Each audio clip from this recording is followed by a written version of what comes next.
சரி,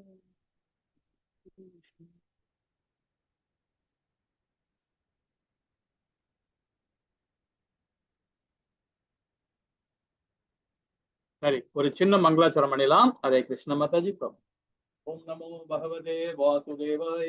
ஓம் நமோ பகவதே வாசுதேவாய. ஓம் நமோ பகவதே வாசுதேவாய. ஓம் அஞ்ஞானதிமிராந்தஸ்ய ஞானாஞ்சனய சலாகய சக்கரமூர்த்திலமேன தஸ்மை குருவே நமः. மனோபீஷ்டாபிகம்யன பூதலே ஸ்வயம் ரூபகதாமாயம் ததா சிவபதிதம் ஜெய கிருஷ்ணா கருண சிந்தே தீனபந்தே ஜெகத்பதே கோபேஷா கோபிகா காந்தா ராதா காந்தா நமஸ்துதே சகாஞ்சன கௌராங்கி ராதே விருந்தானேஸ்வரி कानो सुदेवी प्रियमानी हरिप्रिय भविनानां भावनीये वैष्णव्यो नमो नमः। जय श्री कृष्ण चैतन्य प्रभु नित्यानंद श्री अद्वैत गदाधर श्रीवासादि गौर भक्त वृंद। हरे कृष्णा कृष्णा कृष्णा हरे हरे हरे राम राम राम हरे हरे हरे कृष्णा कृष्णा कृष्ण कृष्ण हरे हरे हरे राम राम राम हरे हरे हरे कृष्णा कृष्ण कृष्ण हरे हरे हरे राम राम राम हरे हरे। ओम हरे कृष्णा अंदरुक्कु एल्लारुक्कु नमस्कारम। हरे कृष्ण माताजी। हरे நீங்க நம்ம பார்க்க போறோம் அத்தியாயம் பார்க்க போறோம். அதாவது பாத்தீங்கன்னா ரொம்ப அழகா அர்ஜுனன் சிறப்பான கேள்வி கேட்கிறாருல. கேத்திரனா என்ன, கேத்திரஞ்சா என்ன? விபாக யோகம், அதாவது இயற்கை அனுபவிப்பாளர் மற்றும் உணர்வு. நம்ம இன்னில இருந்து பாத்தீங்கன்னா ஞான யோகத்தை பார்க்க ஆரம்பிச்சிட்டோம். இந்த ஞான யோகத்துல 24 மூலக்கூறுகளோட நம்ம இன்னைக்கு பார்க்க போறோம். ரொம்ப அற்புதமான பதத்தை நம்ம இந்த அத்தியாயத்திலிருந்து ஆரம்பிச்சிருக்கிறோம். 24 மூலக்கூறுகள்னா என்ன? இப்ப நான் ஆத்ம தத்துவத்தை நம்ம 2வது அத்தியாயத்துல படிச்சோம், கர்ம யோகத்தை 3வது அத்தியாயத்துல படிச்சோம். ஸோ இதோட பாத்தீங்கன்னா நிறைய ஞானத்துல இதுல கொடுக்குறாரு. இந்த ஞான யோகத்துல பகவான் இந்த அத்தியாயத்துல இந்த 24 மூலக்கூறுகள்னா என்ன அப்படின்னு கொடுக்குறாரு. இது எப்படி ஞானேந்திரங்கள்னா என்ன, கர்மேந்திரங்கள்னா என்ன அப்படின்றதெல்லாம் ரொம்ப சிறப்பா இதுல அர்ஜுனன் கேட்ட கேள்விக்கு பகவான் ரொம்ப அழகா விளக்கம் கொடுக்குறார். ரொம்ப விரிவா பார்ப்போம். விபாக யோகம், அதாவது இயற்கை அனுபவிப்பாளர் மற்றும் உணர்வு பார்ப்போமா? ஹரே கிருஷ்ணா. அதற்கு முன்னாடி இந்த நிகழ்ச்சி ஏற்படுத்த ஸ்ரீ ராதா கோவிந்தா இஸ்கான் பெங்களூருக்கு நம்ம அனைவர் சார்பாகவும் ஒரு சின்ன பிரார்த்தனை. ஜெய் ஸ்ரீ கிருஷ்ணா சைத்தன்ய பிரபு நித்யானந்த ஸ்ரீ அத்வைத கதாதர ஸ்ரீ வாசாதி கௌரபக்த விரும்பி ஜெய். ஹரே கிருஷ்ணா கிருஷ்ண கிருஷ்ண ஹரே ஹரே ஹரே ராம ராம ராம ஹரே.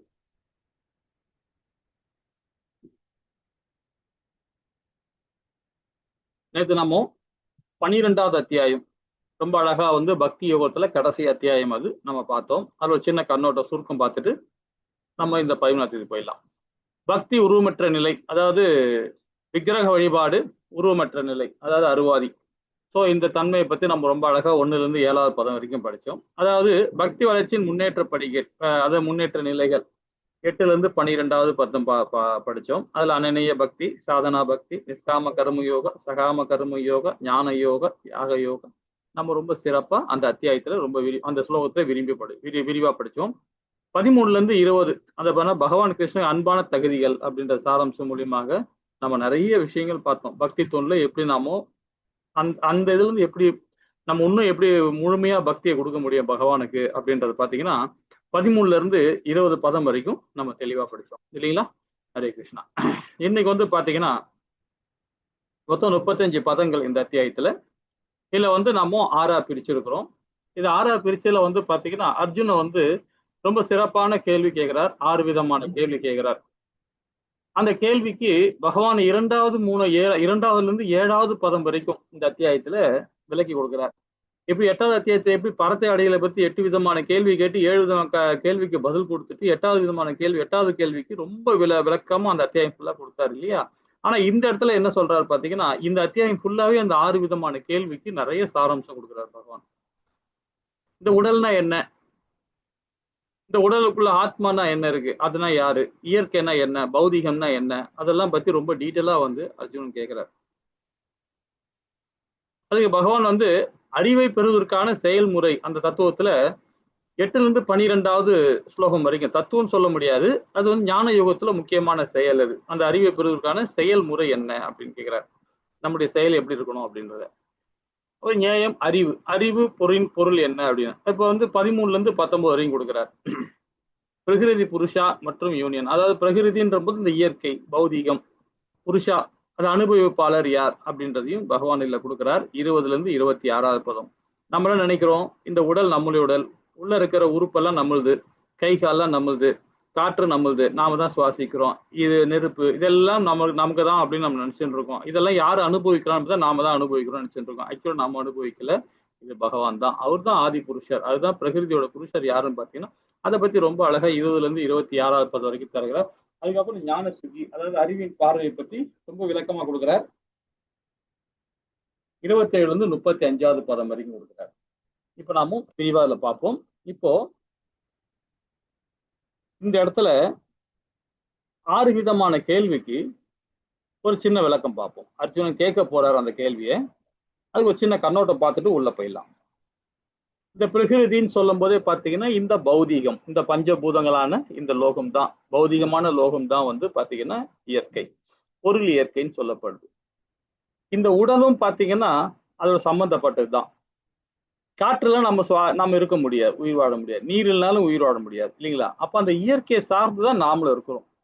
அப்போ அந்த இயற்கை சார்ந்த இந்த உடலும் இருக்குது. ஆனா ஆத்மா கிடையாது. ஆத்மாக்கும் அந்த இயற்கைக்கும் சம்பந்தமே இல்லை. இந்த உடலுக்குள்ள அது இருக்குது. இந்த விஞ்ஞானம் மட்டும் நம்ம புரிஞ்சுக்கிட்டா போதும்.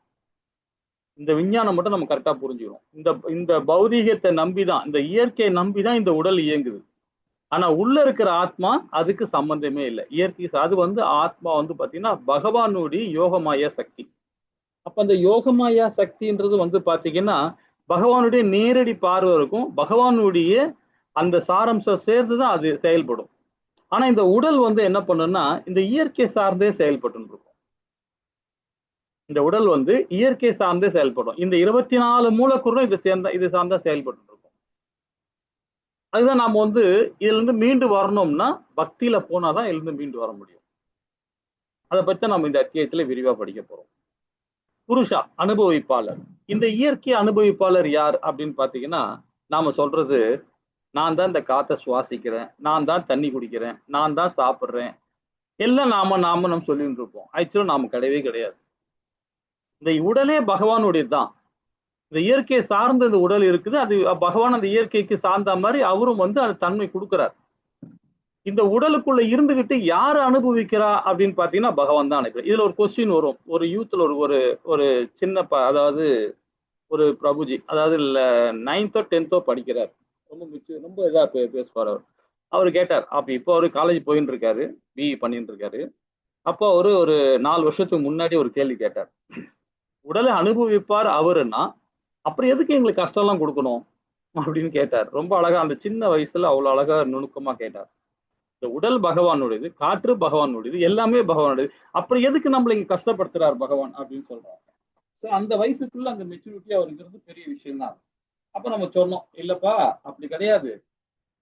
அதாவது இந்த உடலும் பகவானுடையதுதான், உள்ள இருக்கிற ஆத்மாவும் பகவானுடையதுதான், இந்த இயற்கை எல்லாம் பகவானுடையதுதான், அனுபவிக்கிறதும் பகவானுடையதுதான். ஆனா அந்த அனுபவிக்கிறத வந்து நீ எப்படி செயல்படுறியோ அதையும் அனுபவிக்கிறார் பகவான். அது எப்படி? இப்ப நான் வந்து கஷ்டத்தை ஒரு கஷ்டம் நமக்கு வருதுன்னா, ஒரு பிரச்சனை வருதுன்னா அதுக்கு யாருன்னா பகவான் கிடையாது. அந்த பிரச்சனையும் பகவான் தான் அனுபவிக்கிறார். அது நல்லா புரிஞ்சுக்கணும். உனக்கு இன்பம் வந்தாலும் பகவான் தான் அனுபவிக்கிறார்.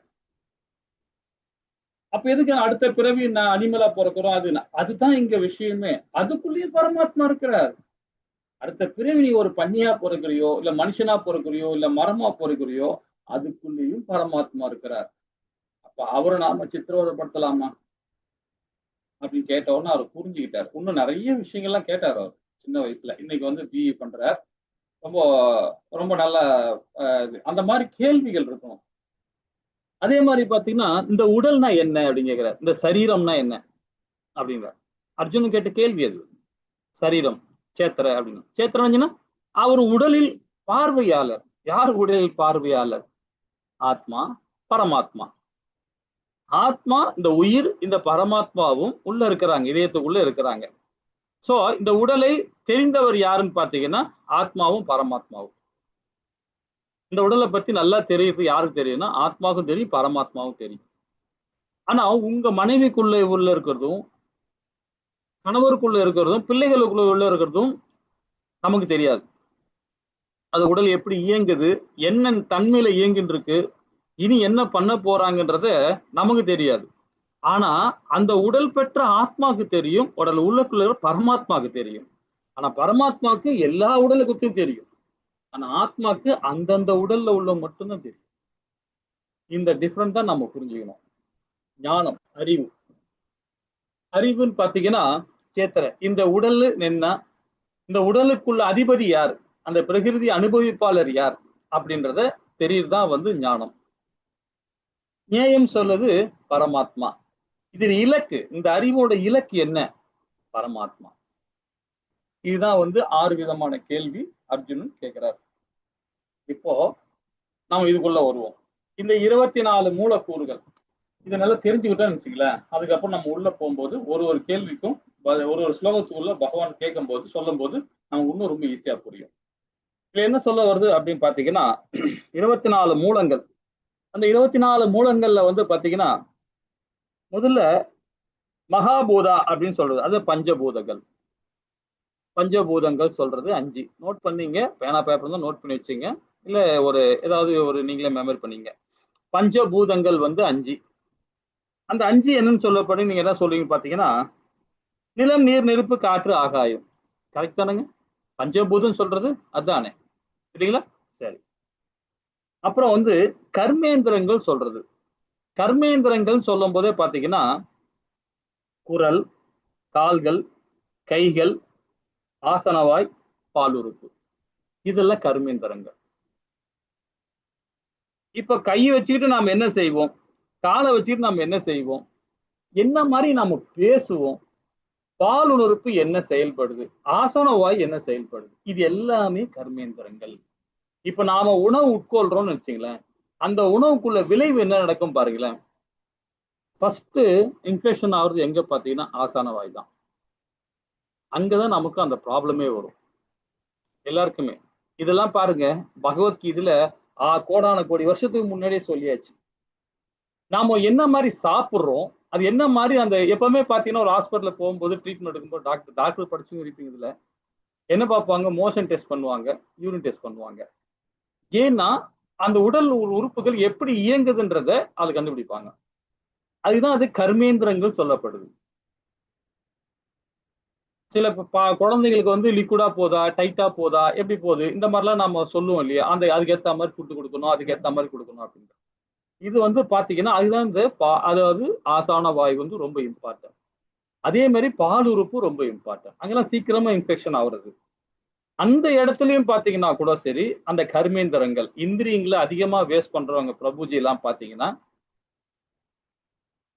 50 வயசுக்கு அப்புறம் இந்திரியங்களை வெளியே வரக்கூடாது, அதை கண்ட்ரோல் பண்றதுக்குதான் பகவான் என்ன பண்ணிருக்கிறார், ரொம்ப அழகா 50 வயசுக்கு அப்புறமா தாம்பத்திய வாழ்க்கையே இருக்கக்கூடாது, வனப்பிரச வாழ்க்கை வாழணும்ன்ற. ஏன்னா அதை கண்ட்ரோல் பண்ணும் போது பாத்தீங்கன்னா அவங்க ஞானி ஆக முடியும், கர்ம யோகியா செயல்பட முடியும். அந்த 12 வருஷங்கள் 48 வயசுக்கு அப்புறமா இந்திரியம் வெளியே வராம கண்ட்ரோல் பண்ணிக்கிட்டு அவங்க 12 வருஷம் வனவாச வாழ்க்கை வீட்டிலேயே வாழ்ந்தாங்கன்னு வச்சுங்களேன், 60வது வயசுல அவங்களுக்கு என்ன பண்ணுவாங்க, 60ஆம் கல்யாணம் பண்ணுவாங்க. பண்ண பிறகு அதுக்கப்புறம் அவங்க சன்னியாசி எடுத்துக்கணும். ஆனா இப்ப பாருங்க 60 வயசுக்கு அப்புறமா தான் இன்னொரு வாழ்க்கையை வாழ பாக்குறாங்க, ஆசைப்படுறாங்க. ஏன்னா அதுக்கப்புறமா தான் அடுத்த உடல் கிடைக்குமா கிடைக்காம தீர்மானிக்கிறது 60 வயசு பிறகுதான். ஆனா சில பேர் 60 வயசு தான் வாழ்க்கையே வாழணும்னு நினைக்கிறாங்க. இதை பத்தி ரொம்ப அழகா வேதங்கள்ல ரொம்ப தெளிவா கொடுத்துருக்குறாங்க. அப்போ கர்மேந்திரங்கள் சொல்றது நம்ம பேசுறது, நம்ம கை, நம்ம கால், அதுக்கப்புறம் பார்த்தீங்கன்னா ஆசானவால், பிறப்புறுப்பு, பாலுறுப்பு. சோ இதுதான் பாத்தீங்கன்னா கர்மேந்திரங்கள். இது 5. ஏற்கனவே பஞ்சபூதங்கள் பார்த்தோம், இது ஒரு 5 பார்த்துட்டோம் இல்லைங்களா. அடுத்தது பாத்தீங்கன்னா ஞானேந்திரங்கள். ஞானேந்திரங்கள் 5. அது என்னென்ன சொல்லப்பட்டது அப்படின்னு பாத்தீங்கன்னா கண்கள், காதுகள், மூக்கு, மூக்கு, நாக்கு, தோல். இதுவே வந்து பாத்தீங்கன்னா ஞானேந்திரங்கள். ஞானேந்திரங்கள் சொல்லும் போது இந்த புத்தி சார்ந்த செயல்படுறது, புத்தி சார்ந்து செயல்படுறது, ஞானத்தோட செயல்படுறது. அது வந்து அதான் இன்டெலிஜென்ட் சொல்றோம் நம்ம, இல்லைங்களா? இந்த இன்டெலிஜென்ட் என்ன சொல்றதுன்னா, கண்ணால பாக்குறது, என்ன மாதிரி பார்க்கணும் அப்படின்னு முடிவு பண்றது வந்து இந்த மூளையை வச்சு அது முடிவு பண்ணும். இப்போ இருக்கு எல்லா பொருளையும் பார்க்கிறோம், ஆனா இது பார்க்க கூடாது அப்படின்னு சொல்றது எது? ஞானம். இதை பார்க்கணும் அப்படின்னு சொல்றது ஞானம் தான், இல்லைங்களா? அப்போ அந்த ஞானேந்திரங்களை யூஸ் பண்றது எதுன்னு பார்த்தீங்கன்னா கண்ணு, காது, அதுக்கப்புறம் பார்த்தீங்கன்னா மூக்கு, நாக்கு, தோல். இப்ப தோல்ல வந்து என்ன, தோல் கூட நானுங்களாமா ஏதாவது ஒரு நெருப்பு பட்டுச்சு, நீங்க நல்லா தூங்கிட்டு இருக்கீங்க, திடீர்னு ஒரு பூச்சி ஒண்ணு தலைமை இப்படி நெத்தி வழியா போகுதுன்னு வச்சுங்களேன், டக்குன்னு என்ன பண்ணுங்க, தூக்கத்துல கை ஆட்டோமேட்டிக்கா போகும். உங்களுக்கு தெரியுமா? நீங்க நல்லா ஆழ்ந்து தூங்கிட்டு இருப்பீங்க, யாராவது தூங்கிட்டு காது உள்ள குச்சி விட்டான்னு வச்சுங்களேன், டப்புன்னு ஒரு முழிப்பு வந்துருவீங்க. வேற எங்க உங்களை சொரனாலும் சரி, எதை கிள்னாலும் சரி, அந்த உணர்வு இருக்காது. நல்லா டயர்ட்னஸ் தூங்கும்போது ஒன்றும் தெரியாது. அப்ப இந்த தோலுக்கு வந்து பாத்தீங்கன்னா ஞானேந்திரங்கள், இதுக்கும் இந்த பிரெயினுக்கும் உள்ள கனெக்டிங் இருக்கு. இதெல்லாம் 2வது லெவலுக்கு வாங்க, அது ரொம்ப தெளிவா படிக்கலாம். இப்ப நம்ம நேரம் இருக்காது இதுல, இல்லைங்களா? அவ்வளவு விஷயங்கள் பகவத்கீதையில பகவான் கொடுக்கிறார். அப்ப இந்த ஞானேந்திரங்கள் சொல்லப்படுது பாத்தீங்கன்னா இந்த 5மே ரொம்ப இம்பார்ட்டன்ட். ஆனா இப்ப இருக்கிற மாதாஜி, பிரபுஜி எல்லாம் பாத்தீங்கன்னா ஸ்கின்னுல, முகத்துல உள்ள ஸ்கின்னுல 1008 பூசிப்பாங்க. பூசிக்கிட்டு இதுல உள்ள இருக்கிற ஃபேக்டரி எல்லாம், தோல்ல இருக்கிற ஃபேக்டரி எல்லாம் சாவடிச்சிருவாங்க. அதுக்கப்புறம் மூஞ்சி தொங்கி போச்சு, சுருங்கி போச்சு, அது போச்சு, இது போச்சுன்னு. இந்த ஃபேக்டரியாவுக்கு வந்து மஞ்சள் தடவுனா அவ்வளோ பொலிவு கிடைக்கும் அந்த ஃபேக்டரியாக்கு. இது நன்மை செய்யற ஃபேக்டரியா நமக்குள்ள இருக்கு. கண்ணுக்கு தெரியாம இந்த ஸ்கின்னுக்குள்ளார அங்கங்க கிடக்கும். அதை நம்ம என்ன பண்றோம், கண்ட சோப்பை போட்டு கெமிக்கலை போட்டு அப்பி கிப்பி முகத்தை நாசம் பண்ணி வச்சுட்டு இருக்கோம். காலையில் நல்லா நீங்க எதுவுமே போடாம சாதாரணமா நைட்டு குளிச்சுட்டு படுத்துட்டு நாளைக்கு காலையில எழுந்து பாருங்களேன், முகம் அப்படி பொலிவா இருக்கும். எதுவுமே போட வேணாம், சும்மா குளிச்சுட்டு அப்படியே படுத்து பாருங்களேன், பொலிவா இருக்கும். காரணம் என்னன்னு பாத்தீங்கன்னா நைட் டைம்ல மட்டும்தான் இந்த ஸ்கின்ல உள்ள எல்லா ஃபேக்டரிக்கும் வெளியே வரும். அந்த ரோமத்துல இருந்து வரும், முடியில இருந்து வரும், வந்து இது எல்லாம் மேல இருக்கிற எல்லா அழுக்கெல்லாம் சாப்பிட்டு திருப்பி உள்ள போயிடும். இது கண்ணுக்கே தெரியாதது. அதை நாம என்ன பண்றோம் தெரியுங்களா? அது அழகுன்ற வகையில நாம அதை கொள்றோம். சோ இதெல்லாமே வந்து பாத்தீங்கன்னா தோல் சம்பந்தப்பட்டது. இது ஞானேந்திரங்கள் அப்படின்னு சொல்லப்படுது. இது ஒரு 5 பார்த்தோமா? அதுக்கப்புறம் புலன்கள். புலன்கள் சொன்னீங்கன்னா நீங்க என்ன சொல்லுவீங்க? புலன்கள் சொன்னா 5 விதமான புலன்கள் இருக்கு. உங்களுக்கு தெரிஞ்சதை சொல்லுங்க. மெய்வாய், கண், மூக்கு, செவி. என்ன மாதாஜி? மெய்வாய், கண், மூக்கு, செவி. இல்ல, 5 புலன்கள். மெய்வாய், கண், மூக்கு, செவி தான் சொல்லுவோம். அது இல்ல சொல்றேன். அதான் ஆல்ரெடி நான் சொல்லிட்டேன். கர்மேந்திரங்கள் சொன்னது என்ன சொன்னேன்? குரல், கால்கள், கைகள், ஆசனவாய், பால் உறுப்பு, அது கர்மேந்திரங்கள். ஞானேந்திரங்கள்ன்றது கண்ணு, காது, கண்கள், காதுகள், மூக்கு, நாக்கு, தோல். இது ஞானேந்திரங்கள். புலன்கள் சொல்லப்படுறது என்னதுன்னா உருவம். புலன்கள் நம்மளுடைய உருவம், நம்மளுடைய உடல், நம்மளுடைய இதுதான் புலன், இல்லைங்களா? ஐம்புலன்கள் சொல்லும் போதுதான் நாம என்ன சொல்லுவோம், நம்ம வந்து உருவம் சொல்றது. அந்த உருவம், ஒலி, வாசனை, சுவை மற்றும் தொடு உணர்வு, இதுதான் புலன்கள். நிறைய பேர் இது தெரியாத நம்ம சரியா உள்வாங்கல. இதான் இத புலன்கள் சொல்றதே வந்து பாத்தீங்கன்னா 5 வந்து உருவம், ஒலி, வாசனை, சுவை மற்றும் தொடு உணர்வு. இது 5. இப்ப நம்ம இது வரைக்கும் 20 பார்த்துட்டோம், இல்லைங்களா?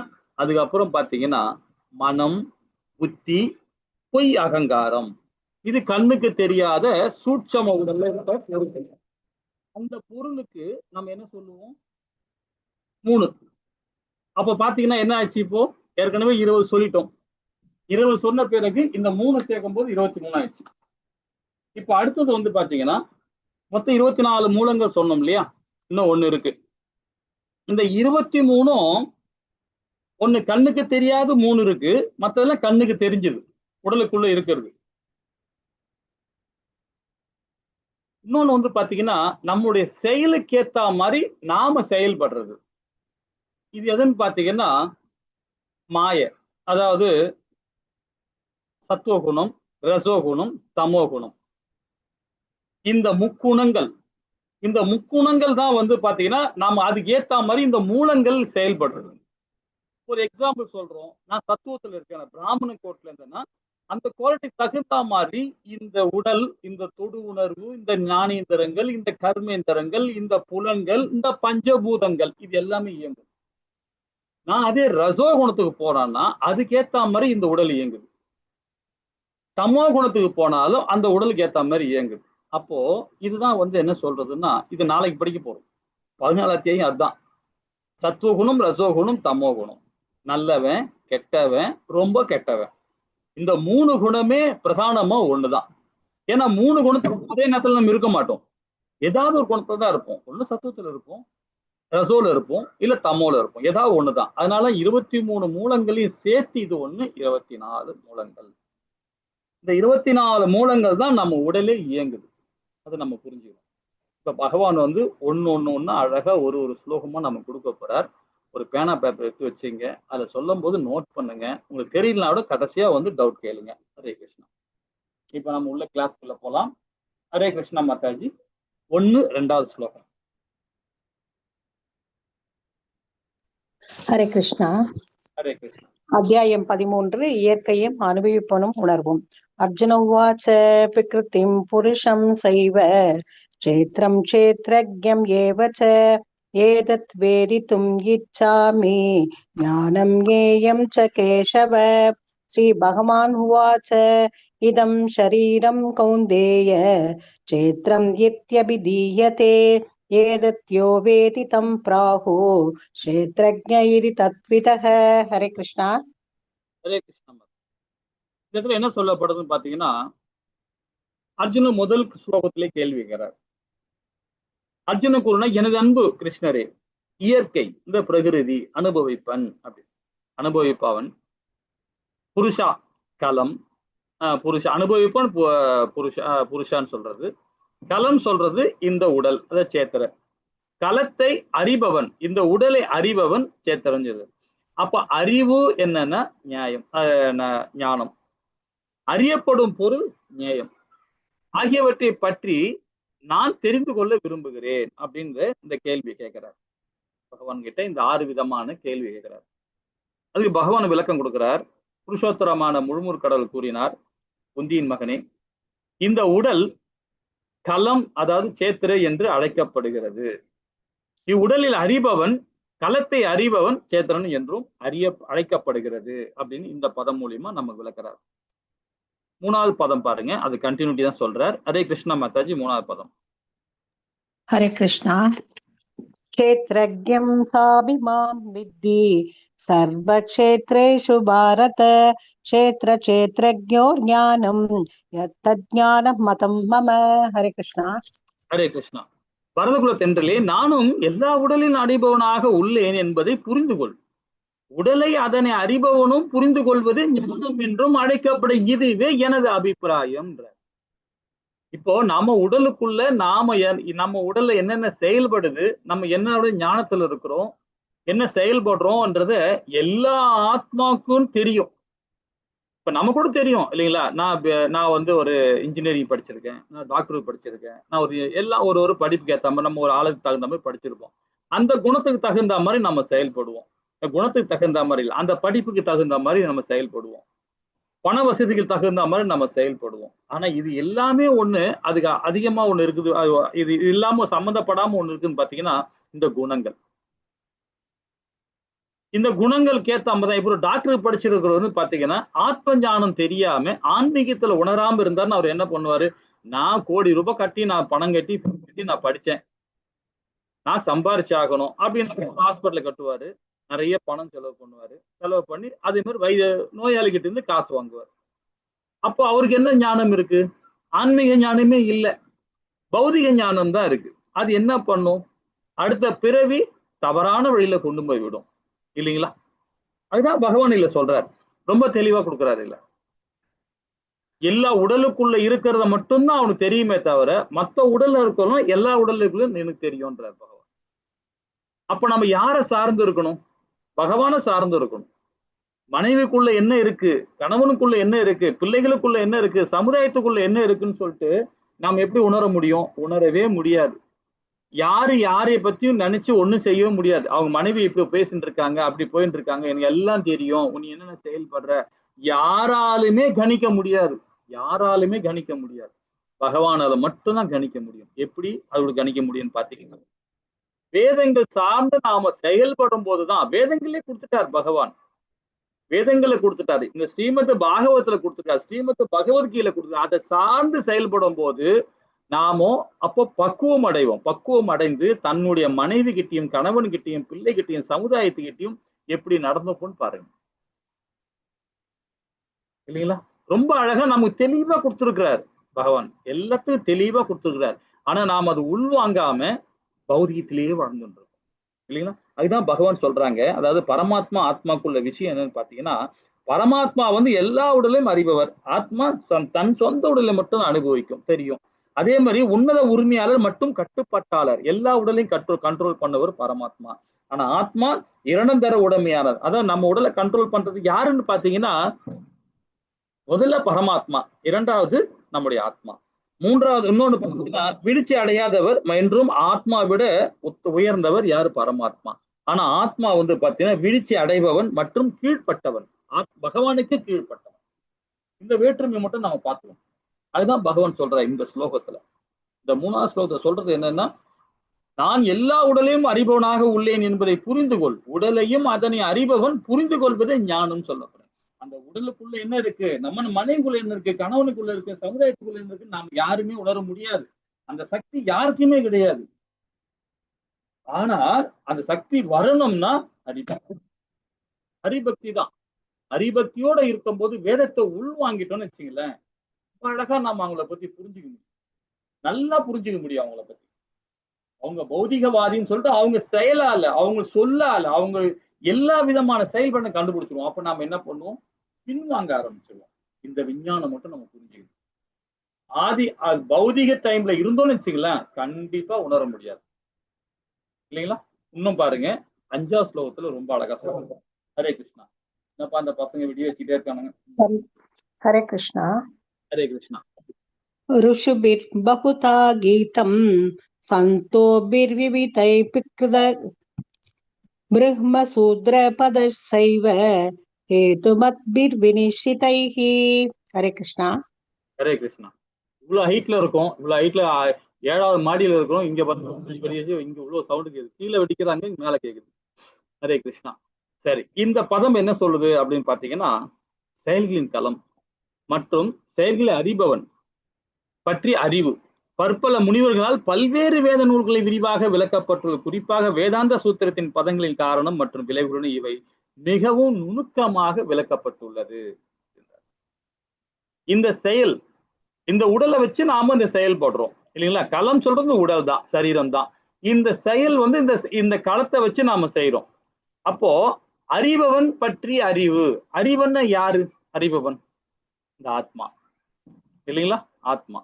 அப்போ பற்பல முடிவுகள் பல்வேறு வேதங்கள் விரிவாக உள்ளப்பட. இப்ப பாத்தீங்கன்னா ஆத்ம தத்துவத்துல பாருங்க, சாங்கிய தத்துவத்துல பாருங்க, அதே மாதிரி வந்து பாத்தீங்கன்னா ருக்வேதத்துல பாத்துங்க, ஆமா 4 வேதங்கள்லயும் ரொம்ப அழகா குறிப்பிட்டிருக்காங்க.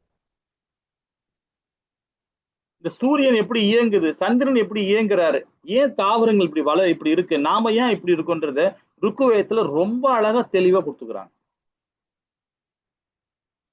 வேதம் ரொம்ப உள்ள போவானா, டீப்பா போனோம்னா நமக்கு வந்து பாத்தீங்கன்னா குழப்பம் வரும். அது இந்த கீதையை மட்டும் நம்ம படிச்சா போதும். வேதங்களை படிக்க போனா நிறைய விஷயங்கள் இருக்கு, ஆனா நம்ம அதை புரிஞ்சுக்க முடியாது, ரொம்ப கடினமா இருக்கும். சரி, இப்ப அன்னமய்யா கோசா, பிராணமய்யா கோசா, ஞானமய்யா கோசா, விஞ்ஞானமய்யா கோசா, ஆனந்தமய்யா கோசா. இப்போ இந்த 5 விதமான தன்மையை நாம புரிஞ்சுக்கணும். இப்போ அன்னமய்யா கோசா, பிராணமய்யா கோசா. அன்னம் சொல்லும் போதே நாம வந்து உணவு, பகவானுடைய பிரசாதத்தை எடுத்துக்கிறோம். அந்த பிரசாதத்தை எடுக்கிறதுனால நமக்கு என்ன பயன் இருக்கு? இப்ப சாதாரணமா நம்ம என்ன சொல்லுவோம், விஞ்ஞானம் நம்ம வந்து ஆன்மீகத்துல போகாமே நம்ம என்ன சொல்லுவோம், உணவு எடுத்தா நமக்கு வந்து ஒரு ஸ்டெமினா கிடைக்கும், நல்ல ஒரு ஊட்டச்சத்து கிடைக்குது, இது கிடைக்குது, அப்படி கிடைக்குதுன்னு சொல்றோம். இதான் உண்மை, இல்லைங்களா? ஆனா இந்த ஆன்மீக தன்மையோடு எடுக்கும் போது பாத்தீங்கன்னா, பகவானுடைய மகா பிரசாதம் சாப்பிடும் போது பாத்தீங்கன்னா, அந்த உடலுக்கும் பௌதீக உடலுக்கும் நிறைய வித்தியாசங்கள் இருக்கு. நிறைய வித்தியாசம் இருக்கு. எல்லாருமே வந்து இறக்கதான் போறாங்க. பிறந்துட்டா இறக்கதான் போறாங்க. ஆனா இறக்குற வரைக்குமாவது நம்ம சாத்வீகமாக உடல் எடுத்து அந்த அந்த அன்னத்தை நம்ம சாப்பிடும் போது பாத்தீங்கன்னா எந்த நோய் நொடி இல்லாம நம்ம போய் நல்லா அழகா ஹாப்பியா பண்ணலாம். அதுக்கு நானே ஒரு உதாரணம் சொல்லுவேன். நான் பௌதிகவாதி தான். ஆரம்பத்துல ஒரு கப்பல்ல வேலை பார்க்கணும் எப்படி இருப்பாங்க பாருங்க. 2006ல இந்த கப்பலை விட்டு நின்னேன். அதுக்கப்புறமா இந்த 9 வருஷமா நான் வந்து ஆன்மீகத்துல இருக்கிறேன். இந்த கோலத்துல இருக்கிறேன். அதுக்கப்புறம் என் உடல்ல உள்ள மாற்றம் பாத்தீங்கன்னா அப்படிப்பட்ட மாற்றம். நான் உணர்ந்துதான் சொல்றேன் நான். சாப்பாடு அந்த உணவு ஸ்டைல் எல்லாம் ஃபுல்லா கம்ப்ளீட்டா மாத்திட்டேன். ஆனியன் கார்ல எடுத்துக்க மாட்டேன். டீ காபி சாப்பிட மாட்டேன். பால் கூட எடுக்க மாட்டேன். இந்த சதுர் மாசத்துல பால் கூட சாப்பிட மாட்டேன். கீரை சாப்பிட மாட்டோம். உளுந்து எடுத்துக்க மாட்டோம். உளுந்துன்னா இட்லி தோசையை சாப்பிட முடியாது.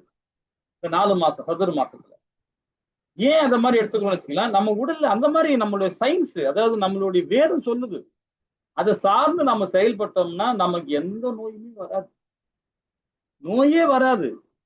இப்ப நம்ம டக்குன்னு ஏதாவது சளி பிடிக்குது, ஒரு காய்ச்சல் வருது, அதுக்கு நம்ம என்ன பண்ணணும்னு வச்சுக்கலாம், ஹரே கிருஷ்ணா மகா மந்திரம் தான். ஜபம் பண்ணிட்டே இருங்க, ஒரு கஷாயத்தை குடிங்க, அவ்வளவுதான், முடிஞ்சிடுச்சு. சரியா போயிடும் அது.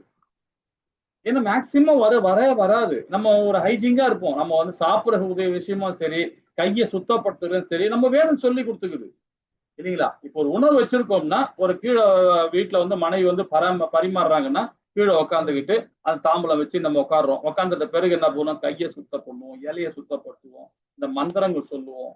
எல்லா மந்திரம் சொல்லி பகவானுக்கு சொல்லி நம்ம பண்றோம் பாத்தீங்களா? அந்த மாதிரி அந்த அன்னம் எடுக்கும் போது பாத்தீங்கன்னா எல்லா ப்ராப்ளமும் பகவான் எடுத்துப்பார். கம்ப்ளீட்டா அவர் எடுத்துப்பார். இது இல்லாம போய் நம்ம பௌதிகமா சாப்பிட்டோம்னு வச்சுங்களேன், கண்ட பிரச்சனை வரும் நமக்கு. எல்லா பிரச்சனையும் நமக்கு. அதுக்காக நீங்க ஃபுல்லா நீங்க உள்ள வந்து இருக்கணும்னு அவசியம் இல்லை. உங்களால முடிஞ்ச வரைக்கும் அதை ஃபாலோ பண்ணி பாருங்க. அன்னமய்யா கோசான்றது நம்ம சாத்வீகமான உணவு எடுக்கணும்.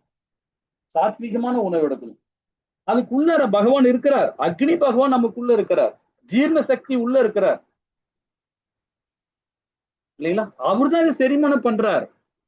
அவர் பண்றதே செரிமானம். இப்ப நம்ம தேவையில்லாத உடலுக்கு உபாதை, அதாவது இந்த மீட் சாப்பிடுவாங்க, இந்த புலால் சாப்பிடுறாங்க. அந்த புலால் சாப்பிடும் போது பாத்தீங்கன்னா நமக்கு நிறைய டைலேஷன் ப்ராப்ளம் வரும். தேவையில்லாததெல்லாம் வரும் நமக்கு. இப்ப அதை பத்திலாம் நாம வந்து பாத்தீங்கன்னா அடுத்த அத்தியாயம் நல்ல விரிவா படிப்போம். அதுக்கு ஒரு அரை வயிறுல வந்து பாத்தீங்கன்னா ஒரு டம்ளர் இருக்குன்னு வச்சுக்கலாம். பாதி டம்ளர் வந்து உணவு இருக்கணும். ஒரு எக்ஸாம்பிள் சொல்றேன். இது வயிறா எடுத்துங்க, இறப்பையா எடுத்துங்க. பாதி வந்து பாத்தீங்கன்னா இது இருக்கணும், உணவு இருக்கணும். கால் பாகத்துல நீர் இருக்கணும். கால் பாகம் வெறும் காத்து தான் இருக்கணும். அப்ப பாத்தீங்கன்னா ஒரு முழு கிளாஸ்ல அரை எவ்வளவு இருக்கணும், உணவு இருக்கணும். மீதி கால்பாசி தண்ணி இருக்கணும். கால்பாசி எதுவுமே சாப்பிடுது, ஸ்டமக் ஓப்பன் ஸ்டமக்கா இருக்கணும். இந்த மாதிரி நம்ம உணவு எடுக்கணும். அப்பதான் மைண்ட் கரெக்டா வேலை செய்யும். உடல் ஆரோக்கியமா இருக்கும். டைட்டா நாம சாப்பிடுறோம், ஸ்வீட் சாப்பிடுறோம், நிறைய நல்லா இருக்குது, அது சரி சாப்பிட்டேன்னு வச்சுக்கலாம், நமக்கு உடல் ப்ராப்ளம் தான் வரும். அந்த கண்ட்ரோல் எங்கிருந்து வரும்? இதுல தான் வரும். ஆன்மீகத்துல இருந்தா தான் வரும். பிராணமய்யா கோசா. இப்போ அன்னமய்யா கோசால பகவான் அக்னி பகவான் உள்ள இருக்கிறார். நாராயண ரூபத்துல அக்னி பகவான் உள்ள இருக்கிறார். அவர் நமக்குள்ள இருந்துகிட்டு செரிமானம் பண்றார். அதே மாதிரி பிராணமய்யா கோசா. பிராணம் நம்ம காத்து எடுக்கிறோம். காத்து இல்லைன்னா நம்ம சுவாசிக்கலன்னா ஒண்ணுமே பண்ண முடியாது இல்லைங்களா? நீர் இல்லாலும் காற்று உள்ள எடுக்க முடியாது. அந்த காற்று ஈரப்பதம் இருக்கு. சில பேர் பாத்தீங்கன்னா ஊட்டியில உட்காந்து போட்டு சுவாசிக்கும் போது ரொம்ப நாளைக்கு அங்கேயே இருந்தாங்கன்னா பிரச்சனை இல்லை. ஒரு 2 நாள் 3 நாள் இருந்துட்டு திரும்பி நம்ம இந்த சென்னைக்கு வந்துட்டான்னு வச்சுங்களேன், அப்ப என்ன ஆகும் பாத்தீங்கன்னா உடனே சளி பிடிக்கும், உடனே இந்த ப்ராப்ளம் வரும். ஏன்னா இங்க இருந்து திடீர்னு அங்க போனா கூட சில பேருக்கு அந்த கிளைமேட் ஒத்துக்காது. ஏன்னா அந்த காற்றுல ஈரப்பதம் அதிகமா இருக்கும், இங்க ஈரப்பதம் கம்மியா இருக்கும், ட்ரையா இருக்கும். அப்ப பாத்தீங்கன்னா அதுல இது ப்ராப்ளம் வரும் இல்லைங்களா? ஏசிலேயே படுத்துன்னு இருக்கவங்களுக்கு திடீர்னு வெயில போனா என்ன ஆகும்? அந்த சுவாசிக்கிற தன்மை, அந்த உடல் உறுப்புகள் எல்லாமே வந்து ப்ராப்ளம் கொடுக்க ஆரம்பிச்சிடும். அப்போ நம்ம எப்படிப்பட்ட நம்ம காத்தை எடுக்கணும், எப்படிப்பட்ட இயற்கையை நம்ம வாழணும் அப்படின்றதையும் ரொம்ப அழகா இந்த ஸ்லோகத்துல சொல்லப்பட்டிருக்காங்க. பிராணமய்யா கோசா. ஞானமய்யா கோசா. ஞானத்தை எங்கிருந்து கொடுக்கும்? வேதங்கள் தான் கொடுக்கும். நம்ம முன்னோர்கள் மூலியமா, நம்ம பாட்டனார் மூலியமாவும், நம்மளுடைய ஆச்சாரிகள் மூலியமா கிடைக்கிற ஞானத்தை, கீதை கொடுக்கிற ஞானத்தை, அதை உள்வாங்கி அந்த விஞ்ஞானத்தை எப்படி உணர முடியும்? விஞ்ஞானம்னா என்னது? இந்த ஞானத்தை உள்வாங்கி அது நம்ம செயலால செய்யும் போதுதான் அந்த விஞ்ஞானம் புரியும். நான் கீதையை படிச்சுட்டேன்ப்பா, ஸ்ரீமத் பாகவதம் படிச்சுட்டப்பா, எல்லா விதமான படிச்சுட்டேன்ப்பா அப்படின்னு சொன்னா மட்டும் பத்தாது. அது செயல்தான். நீ எத்தனைப்பா ஒரு குழந்தை கூட்டு கேளுங்களேன், நீ அம்மா நீ கீதை எத்தனை முறை படிச்சிருக்க அப்படின்னு கேட்டனா, அதுக்கு பாராயணம் பண்ண அவ்வளவு அழகா பாராயணம் பண்ணும். ஒரு குழந்தை கொடுத்தீங்கன்னா ஒப்பிக்கும், நல்லா ஒப்பிக்கும். கீதை எத்தனை முறை அப்படின்னா, ஒரு நாளைக்கு நான் 700 ஸ்லோகம் படிக்கிறேன் அப்படின்னும். அதுகிட்ட விளக்கம் கேட்டு பாருங்க, தெரியாதுன்னு சொல்லும். படிக்கதான் செய்யும், அது கேட்டா தெரியாது, அது விளக்கம் தெரியாது, அந்த விஞ்ஞானம் புரியாது. அப்ப நம்ம என்ன பண்ணணும், அந்த குழந்தை வந்து அந்த படிச்சு அதை உணர்ந்து அதை செயல் பண்ணும் போது அந்த விஞ்ஞானம் புரியும். இதைய படிச்சோம், நம்ம இதை படிச்சோம், அதை படிச்சோன்றோட அதை செயல்பட்டாதான் அந்த விஞ்ஞானம் புரியும். விஞ்ஞானம் புரிஞ்சுக்கிட்டோம்னா நாம என்ன பண்ணுவோம், ரொம்ப ஆனந்தமா செயல்பட ஆரம்பிக்கும், சச்சித் ஆனந்தமா செயல்பட முடியும் இல்லைங்களா? அப்ப எடுக்கிற சாப்பாடு எப்படி இருக்கணும், நம்ம சுவாசிக்கிற காத்து எப்படி இருக்கணும். சுவாசிக்கிற காத்துனா எப்படி, இயற்கையை சார்ந்து வாழணும். வீட்டுக்குள்ள வந்து ஏசியை போட்டு ஜிம்முன்னு உட்காந்துட்டு வச்சுங்களேன், நமக்கு என்ன ப்ராப்ளம் வரும் பாருங்க, உடலால ப்ராப்ளம் வரதுங்க. அப்ப அந்த ஞானம், சரியான ஞானம் நமக்கு பகிர முடியாது, நம்ம உணர முடியாது. அப்ப அந்த உணர முடியாம இருக்கும் போது அப்ப அந்த விஞ்ஞானம் புரியாது. நீங்க என்னதான் கீதையை படிச்சாலும், என்னதான் நீங்க எல்லாம் படிச்சாலும் சரி, அது கண்டிப்பா அந்த மைண்ட்ல நிக்காது. அந்த விஞ்ஞானம் புரியாது இல்லைங்களா? இயற்கை சார்ந்து வாழுங்க. அதே மாதிரி அந்த அன்னத்தை எடுக்கிறது கூட சரி, வேதங்கள் என்ன சொல்லுது, சாஸ்திரங்கள் என்ன சொல்லுது, அதே மாதிரி நம்ம தாய் தந்தையர் முன்னோர்கள் பாட்டனார்கள் என்ன உணவு கொடுத்தாங்களோ அந்த உணவு பரிமாறி சாப்பிடுங்க. இன்னைக்கும் பாத்தீங்கன்னா பூரி ஜெகநாத் கோவில்ல தக்காளி கிடையாது, ஆனியன் கிடையாது, கார்லிக் கிடையாது. நம்முடைய நாட்டுக்காய் வச்சுதான் இன்னைக்கு பகவானுக்கு சமையல் பண்ணி கொடுப்பாங்க. ஆனா நாம என்ன பண்றோம், வெங்காயம் போட்டுக்கிறோம், பூண்டம் போட்டுக்கிறோம், தக்காளியை போட்டுக்கிறோம், என்னென்ன வெளிநாட்டு, இதெல்லாம் வெளிநாட்டுல இருந்து வந்தது எல்லாமே போட்டு நம்ம இன்னைக்கு சாப்பிட்டுட்டு நிறைய சுகரை ஏற்றி வச்சுக்கிறோம். நிறைய நம்மளுடைய ஜீனே நம்ம மாறி போச்சு சரிங்களா? இன்னைக்கும் பாருங்க, நம்ம பெரிய பெரிய கோவில்கள்லாம், முக்கியமான கோவில் ஸ்ரீரங்கம் கோவில் கூட போய் பாருங்க, இன்னைக்கு நிறைய பிராமணர் பாத்தீங்கன்னா ஆனியன் கார்லி எடுத்துக்கிறாங்க. நிறைய இன்னைக்கு கூட நான் ஒரு சத்சங்கம் புடிச்சுதான் வந்தேன் டி நகர்ல பேசிட்டு வரும்போது பாத்தீங்கன்னா ஒரு ஒரு கிருஷ்ணர் கோயில் கோடம்பாக்கத்துல ரயில்வே ஸ்டேஷன் ஒட்டின மாதிரி இருக்கும். அது எங்க சித்தப்பா காயத்துக்குள்ளதான் அது. அந்த கோயில் கூப்பிட்டாங்கன்னு சொல்லிட்டு போனோன்னா வெளியே என்ன பண்றாங்க, பொங்கல் சாம்பார் சாதம் ஒரு கேசரி கொடுக்குறாங்க. சாம்பார் சாதத்துல பார்த்தோன்னா உண்டை வெங்காயம் போட்டுக்கிறாங்க, ஒட்டியா அந்த இந்த வெங்காயம் போட்டுக்கிறாங்க, சாம்பார் வெங்காயத்தை போட்டிருக்காங்க, பூண்டும் போட்டு வச்சுக்கிறாங்க. அது நம்ம எப்படி சாப்பிட முடியும்? அதையே பகவானுக்கு ஆஃபர் பண்ணி இருக்கிறாங்க, ஆஃபர் பண்ணி வர மக்களை கொடுக்குறாங்க. அது ஆன்மீகமே அல்ல, அது ஆன்மீகமே கிடையாது. பகவானுக்கு படையல் பண்றது ஆனின் கார்ல இல்லாம தான் பகவானுக்கு படையல் பண்ணணும் இல்லைங்களா? சோ இதெல்லாம் வந்து எப்படின்னா, அந்த அன்னமய சாப்பிடுற விஷயங்கள், சுவாசிக்கிற விஷயங்கள், அந்த ஞானம் எப்படி கிடைக்கும், இந்த விஞ்ஞானம் எப்படி புரியும், அந்த ஆனந்தம் எப்படி தெரியும் அப்படின்னு பாத்தீங்கன்னா, நம்ம இந்த செயல்பட்டாதான் இந்த ஆனந்தமா நம்ம அடைய முடியும் இல்லைங்களா? ஹரே கிருஷ்ணா. இன்னும் நிறைய படிக்க வேண்டியிருக்கு. லெவல் 2ல சொல்லக்கூடியதெல்லாம் இங்க லெவல் 2ல சொல்லணும், இதெல்லாம் இங்கேயே சொல்லியாச்சு. கொஞ்சம் பாப்போம், லெவல் 2ல வாங்க, ரொம்ப அழகா படிக்கலாம். 6-7 மாதாஜி. ஹரே கிருஷ்ணா. हरे कृष्णा। महाभूतानहङ्कारः बुद्धिर् अव्यक्तम् एव च इन्द्रियाणेतशैकं च पञ्चसेन्द्रियगोचराः इच्छा द्वेष सुखं दुःखं संकादश्चेतना कृतिः ஏதக்ஷேத்ரம் சமாசேன சவிகாரம் உதாஹிருதம். ஹரே கிருஷ்ணா. இப்ப நம்ம படிச்சுதான் இந்த 24 மூலக்கூறுகள் தான் இங்க சொல்றாரு. பஞ்சபூதம், அகங்காரம், புத்தி, அவிக்யம், 10 புலன்கள், மனம், 5 புலன்கள், பொருள்கள், விருப்பு வெறுப்பு, இன்பம் துன்பம், உயிரின் அறிகுறிகள், திட நம்பிக்கை, இவை எல்லாம் சுருக்கமாக செயல்களின் களம் மற்றும் அதன் மாறுபாடுகள் என்று கருதப்படுகிறது. இந்த 23மே வந்து 24மே வந்து இந்த களத்தை தான் இருக்குது, இந்த உடல்ல தான் இருக்குது, இந்த செயலால அது மாறப்படுகிறது என்றார் பகவான். ரொம்ப அழகா சொல்றார். அவ்வியக்தம் சொல்லப்படுது, அக்தியம் ஒண்ணுக்கு அவ்வியக்தம். அவ்வியக்தம் சொல்லப்படுதுன்னா இந்த சத்துவகுணம், ரசோகுணம், தமோகுணம். இந்த 24 இங்க அழகா சுருக்கி சொல்லிட்டார். பஞ்சபூதங்கள் 5, அகங்காரம் புத்தி 2, 7 ஆச்சுங்களா? அவ்வியக்தம் 3, பிரதானமா 1 எடுத்துக்கணும். அப்ப என்ன ஆச்சு பாருங்க, 8 ஆகி போச்சு. 10 புலன்கள் 18, மனம் புத்தி மனம் 19, 5 புலன்கள் 24, முடிஞ்சு போச்சு. இங்க 2 லைன்ல 24 மூலக்கூறுகள் சொல்லிட்டார் பகவான். அப்போ அதுக்கு ஏத்த மாதிரி பொருள், விருப்பு, இன்பம், துன்பம், அப்போ உயிரின் அறிகுறிகள் அது. இப்ப நம்ம இன்பம் வந்துச்சுன்னா நம்ம என்ன பண்றோம், எமோஷன் ஆகிறோம், ஜாலியா ஹாப்பியா விளாடுறோம். அப்ப அதுக்கேத்த மாதிரி இந்த 24 மூலக்கூறுகளும் நம்ம செயல்பட ஆரம்பிச்சது இல்லைங்களா? நம்ம சோகமா வந்துச்சு, ஒரு துக்கம் வந்துச்சு, நம்ம என்ன பண்ணணும், அப்படியே சேட் ஆயிரும். அப்ப அதுக்கேத்த மாதிரி இந்த ஞானம், அதுக்கேத்த மாதிரி அந்த அகங்காரம், அதுக்கேத்த மாதிரி உடல் அமைப்பு நமக்கு செயல்படுது. அதுதான் பகவான் சொல்றார். இந்த களம், செயல்களின் களம் மற்றும் அதன் மாறுபாடுகள் கருதப்படுகிறது. அவன் எப்படி செயல்படுறான்றது அதுக்கேத்த மாதிரி இந்த புத்தி செயல்படும், அதுக்கேத்த மாதிரி இந்த உணர்வு செயல்படும், அதுக்கேத்த மாதிரி எல்லா விதமான கர்மேந்திரங்களும் ஞானேந்திரங்களும் செயல்படுன்றது விளக்கமா சொல்றாரு பகவான். இப்ப இதெல்லாம் சொல்லணும்னு வச்சுங்களேன், ரொம்ப கஷ்டமா இருக்கும், ரொம்ப டைம் எடுக்கும். இருந்தாலும் 8ல இருந்து 12வது பதம் படிங்க மாதாஜி. கொஞ்சம் ஃபாஸ்டா படிச்சுட்டு போயிடுவோம். ஹரே கிருஷ்ணா மாதாஜி. ஹரே கிருஷ்ணா.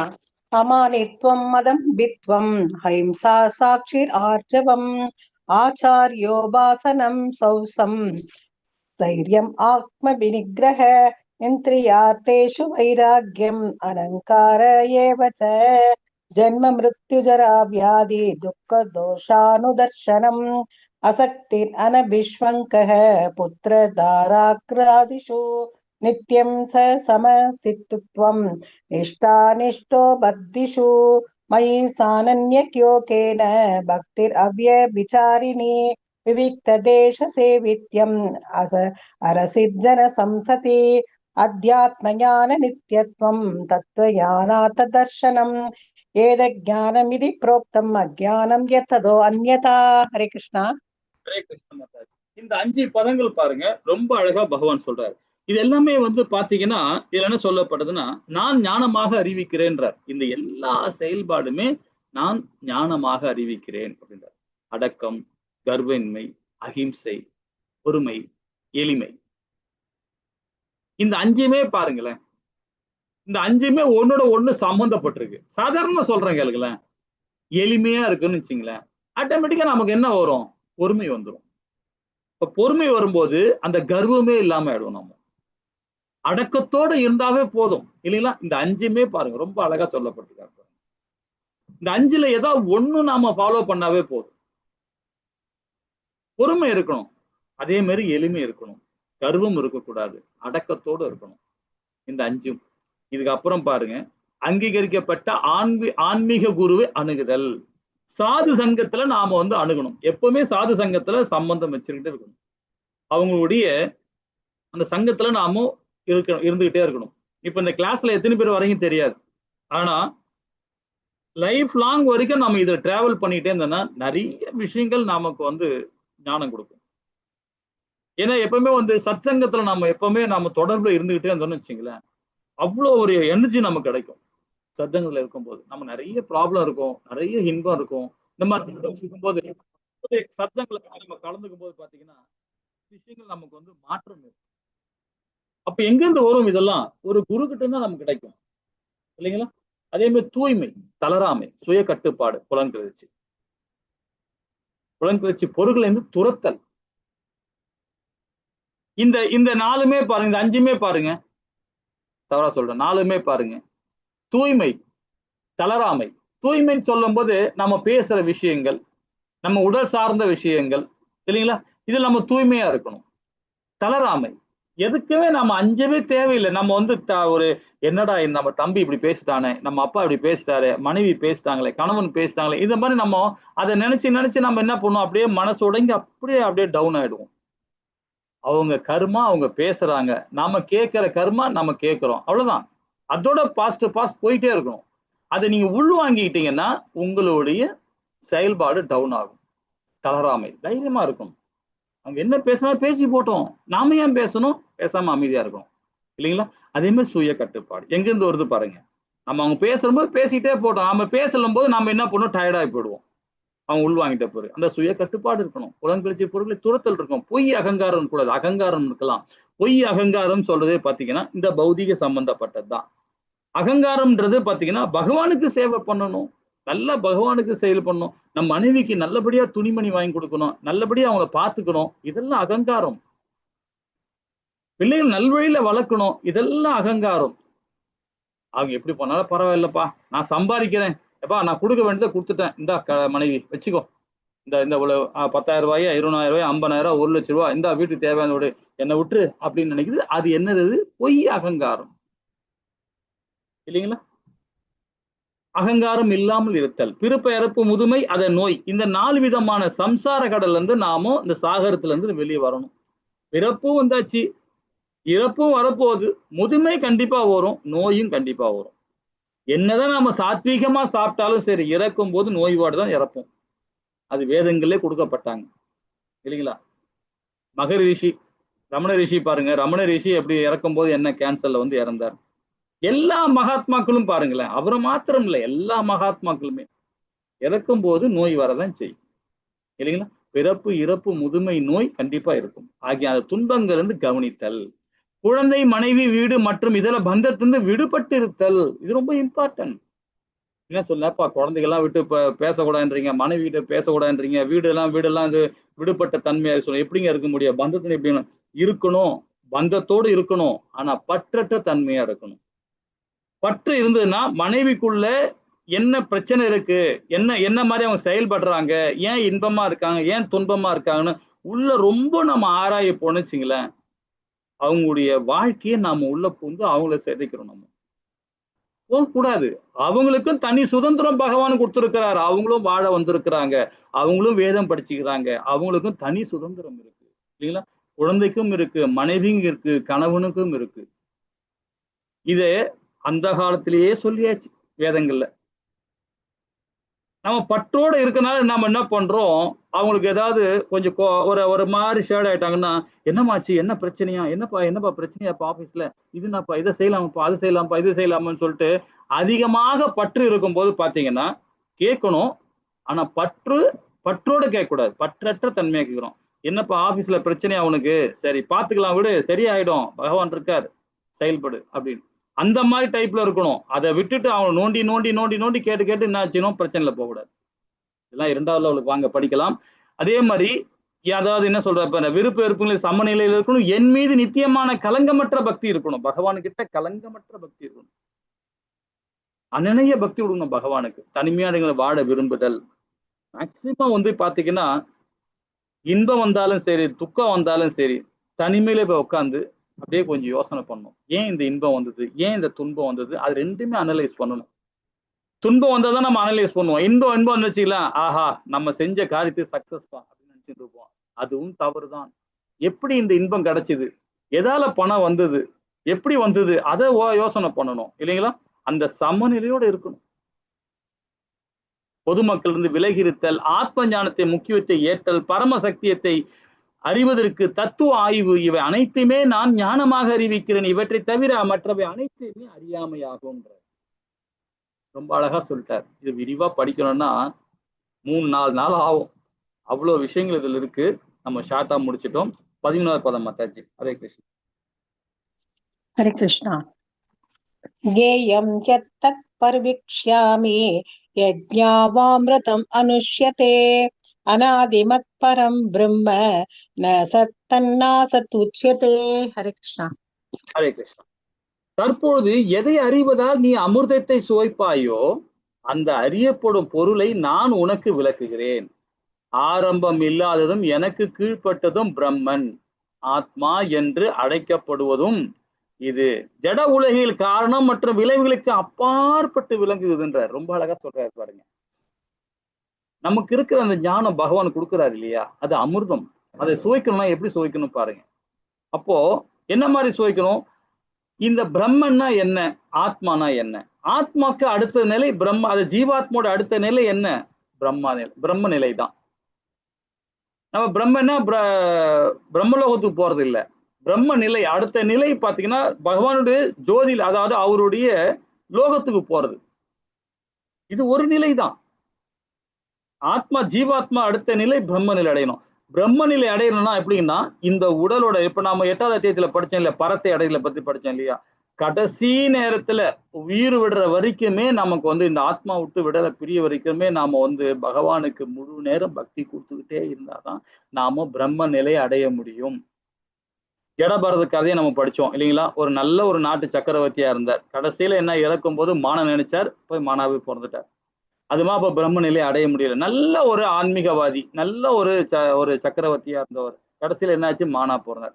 அது மாதிரி பகவானுகிட்ட உணர்வோட நாம செயல்படணும். இறக்கும் தருவாயில் இருக்க பிரம்ம நிலையே யாராலுமே உணர முடியாது. யாராலுமே இறக்கும் போதுதான் அந்த உணர முடியும். பிரம்ம நிலை அடைய முடியும். அது வரைக்கும் பிரம்ம நிலை அடையவே முடியாது. புரியுதுங்களா? அதுதான் இங்க சொல்றாரு. பிரம்மன் ஆத்மா என்று அழைக்கப்படும். இது ஜட உடலுக்கு காரணம் மற்ற விளைவுகளுக்கு அப்பாற்பட்டு விளங்குகின்றார். இந்த உடலுடன் சம்பந்தப்பட்டதுதான் இருக்கு. ஆனா அந்த ஞானம் இருக்கணும். ஆன்மீக ஞானம் இருந்தாதான் பிரம்ம நிலை அடைய முடியும். இல்லைங்களா? 15. ஹரே கிருஷ்ணா மாதாஜி. ஹரே கிருஷ்ணா. சர்வதः மாணிபாதம் தத் சர்வதோக்ஷி சிரோமுகம் சர்வதः ஸ்ருதிமல்லோகே சர்வம் ஆவ்ருத்ய திஷ்டதி. ஹரே கிருஷ்ணா. ஹரே கிருஷ்ணா. எல்லா புலங்களுக்கும் மூல காரணம் பரமாத்மாவே. 24 மூலங்கள் இருக்கு. இது மூலங்கள் இருக்கு. எல்லா மூலங்களுக்கும் மூல காரணம் வேற பரமாத்மா தான். இருப்பினும் அவரிடம் புலன்கள் கிடையாது. பகவானுக்கு புலனே கிடையாது. ஏன்னா நம்மளுடைய சாது சங்கத்துல இருக்கிற சாதுக்களுக்கு வந்து கர்மா கிடையாது என்று வேதம் சொல்லுது. கர்மா கிடையாது. இப்ப நம்முடைய ஜெயபத்ரக சாமி பாத்தீங்கன்னா அவர் வந்து அவர் வந்து பாத்தீங்கன்னா அமெரிக்காவில இருந்தவர். ஒரு நல்ல ஒரு பக்தி மாணவருக்கு சில பிரபுபாதாவுடைய சிஷியர். அவர்கிட்ட தீட்சை வாங்கினவர். இப்ப குரு மகாராஜாவா இருக்கிறார். அவர் தான் எங்கெல்லாம் தீட்சை கொடுத்தார். சோ பாத்தீங்கன்னா அவருக்கு இன்னைக்கு நோய்வாய்ப்பட்டு இருக்கிறார். இன்னைக்கு பாத்தீங்கன்னா அவருக்கு பேசவே முடியாது. அவரால் எழுந்து நடக்கவே முடியாது, நிக்கவே முடியாது. அவர் அந்த வீல் சேரை தான் வந்துட்டு இன்னைக்கும் பாத்தீங்கன்னா பகவானுக்கு பக்தி. அவருடைய வயசு பாத்தீங்கன்னா அப்படிப்பட்ட வயசு.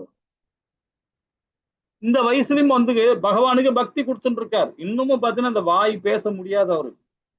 அப்படி இருந்தும் பாத்தீங்கன்னா அவ்வளோ பகவான் நாமத்தை சொல்லுவார். கௌரங்கா கௌரங்கா கௌரங்கான்னு கத்துவார். அப்படி கத்துவார் அவர்.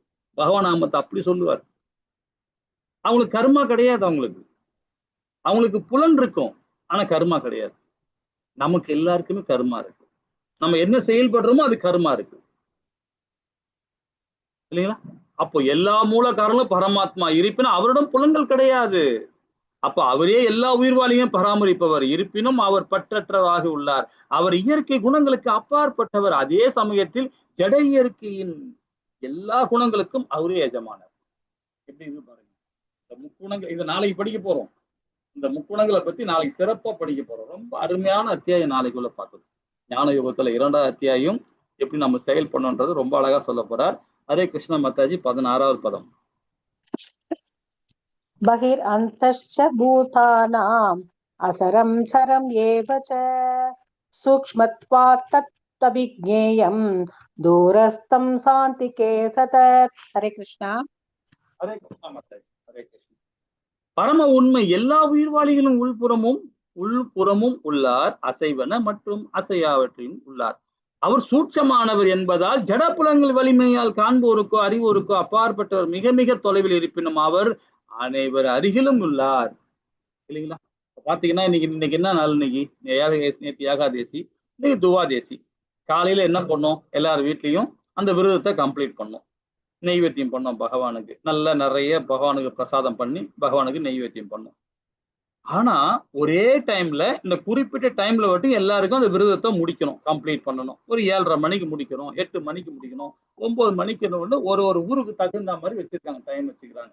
சென்னையில ஒரு டைம் இருக்கும், கோயம்புத்தூர்ல ஒரு டைம் இருக்கும், கடலூர்ல ஒரு டைம் இருக்கும், பாண்டிச்சேரியில் ஒரு டைம் இருக்கும், கன்னியாகுமரியில் ஒரு டைம் இருக்கும். ஏன்னா சூரிய உதயத்துக்கு தகுந்த மாதிரி அந்த மாறும். எல்லாம் ஒரு 5 நிமிஷம் 10 நிமிஷம் தான் மாறும்.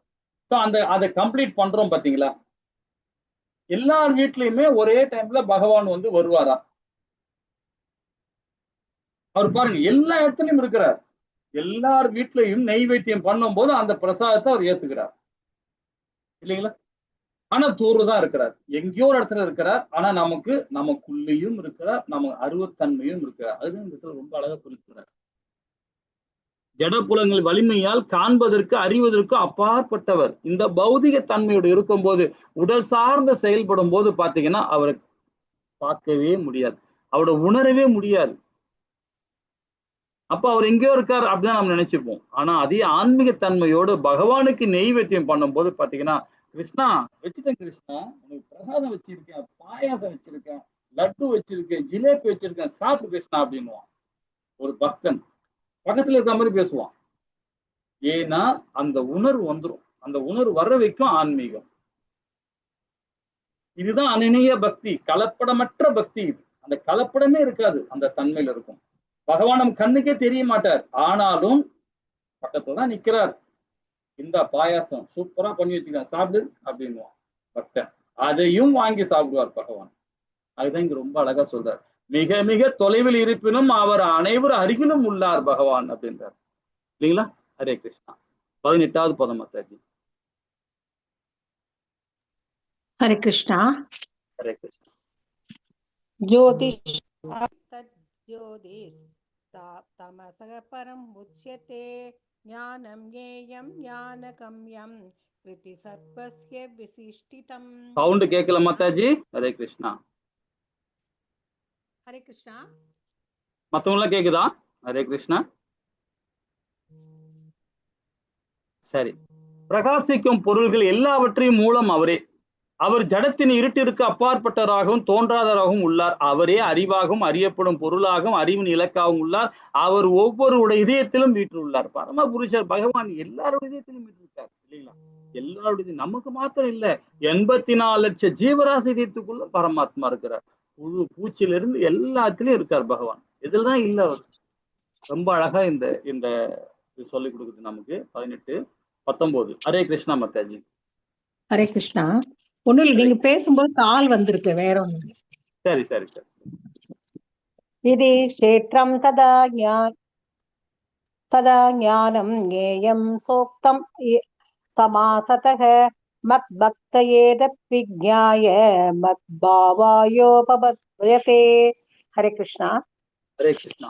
இங்க திரும்பவும் பாருங்களேன், நம்ம 2வது அத்தியாயத்துல படிச்சது இந்த ஸ்லோகத்துல வருது பாருங்க. இவ்வாறாக செயல்களின் களம், அதாவது உடல், சரீரம், இந்த சேத்திர, அறிவு, நியாயம், அதாவது ஞானம், அறியப்படும் பொருள், நியாயம் ஆகிய சுருக்கமாக என்னால் விரிவாக்கப்பட்டன.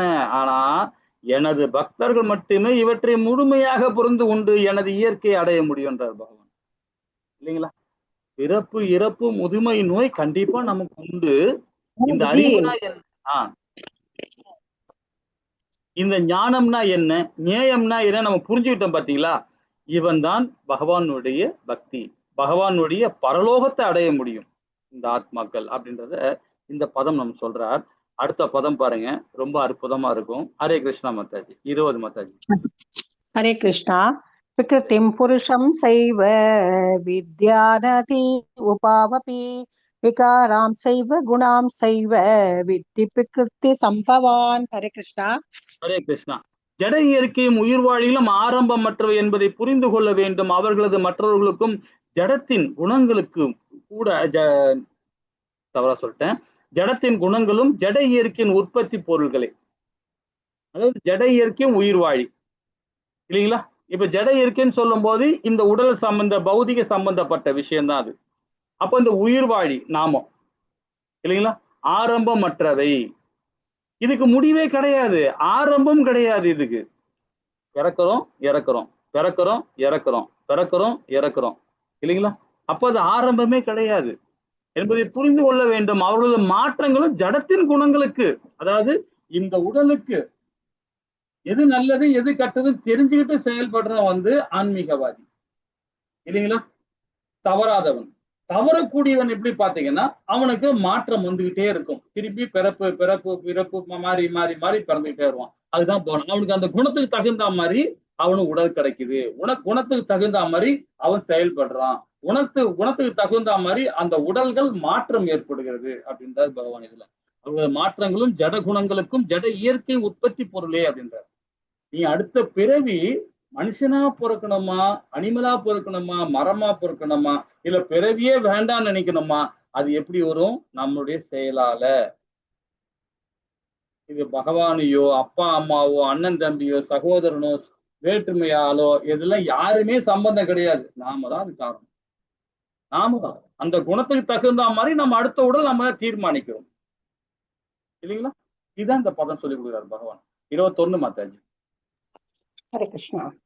காரிய காரண கர்த்ருத்வே ஹேது பிரகிருதிர் உச்யதே புருஷ சுக துக்கானாம் போக்த்ருத்வே சேதுர் உச்யதே. ஹரே கிருஷ்ணா. எல்லா செயல்களின் விளைவுகளுக்கும் இயற்கை காரணமாக கூறப்பட இருப்பினும் இவ்வுலகில் எல்லா பல்வேறு இன்ப துன்பங்களுக்கு உயிர் வாழி காரணமாக கூறப்படுகிறது. பாத்தீங்களா? எல்லாம் நாம என்ன சொல்றோம், இந்த செயல்கள்னால நாம என்ன செய்யறோமோ அதுக்கு ஏத்த மாதிரி விளைவு நமக்கு கிடைக்குது. அந்த இயற்கை தான் காரணம் நாம கூறுறோம் இல்லைங்களா? இப்ப ஒண்ணும் இல்ல, எனக்கு ஒரு கஷ்டமா இருக்கு, அப்ப நம்ம ஒரு கஷ்டம் இல்ல, ஒரு வர்ணத்துல இருக்கோம்னு வச்சுங்களேன். 4 விதமான வர்ணங்கள் இருக்கு, ஏதோ ஒரு வர்ணத்துல இருக்கிறோம். இப்ப சத்துவ குணத்துல இருக்கும்போது, நல்ல குணத்துல இருக்கும்போது நம்ம என்ன பண்ணுவோம், ஒரு பிராமணன் போவோம். ரசோ குணம் இருக்கும்போது அப்போ சத்திரிய குணத்துல இருப்போம், அப்ப இல்லைன்னா வந்து இதுல இருப்போம், வைஷ்ணுல இருப்போம் இல்லைங்களா? தமோல இருக்கும்போது வந்து பைத்தியக்காரத்தனமா இருப்போம் நம்ம. சோ இந்த 3 குணங்களுமே வந்து நம்ம செயலால அதை தீர்மானிக்கிறோம் நாம. அப்ப எப்படி நம்ம இயற்கையை நாம எப்படி தப்பு சொல்ல முடியும்? எப்படி அப்பா திட்டாருப்பா, அம்மா என்ன அடிச்சுட்டாங்கப்பா, ஐயோ இந்த பையன் திட்டுறான்பா, எப்படி நம்ம அடுத்தவங்களை பழி போட முடியும் இல்லைங்களா? அது இயற்கை காரணமே கிடையாது. அப்ப இந்த இன்பம் துன்பங்களுக்கு உயிர்வாழி தான் காரணம். ரொம்ப அற்புதமா இந்த பதம் கொடுத்திருக்கிறார் இல்லைங்களா? இதெல்லாம் விரிவா சொல்லணும். ஹரே கிருஷ்ணா. 22வது பதம் மாத்தாது. हरे कृष्णा। पुरुष प्रकृति सोहि भूते प्रकृति जान गुणान कारणम गुण संकोस्य सत्त सत्योनि जन्मसु। हरे कृष्णा। ஹரே கிருஷ்ணா.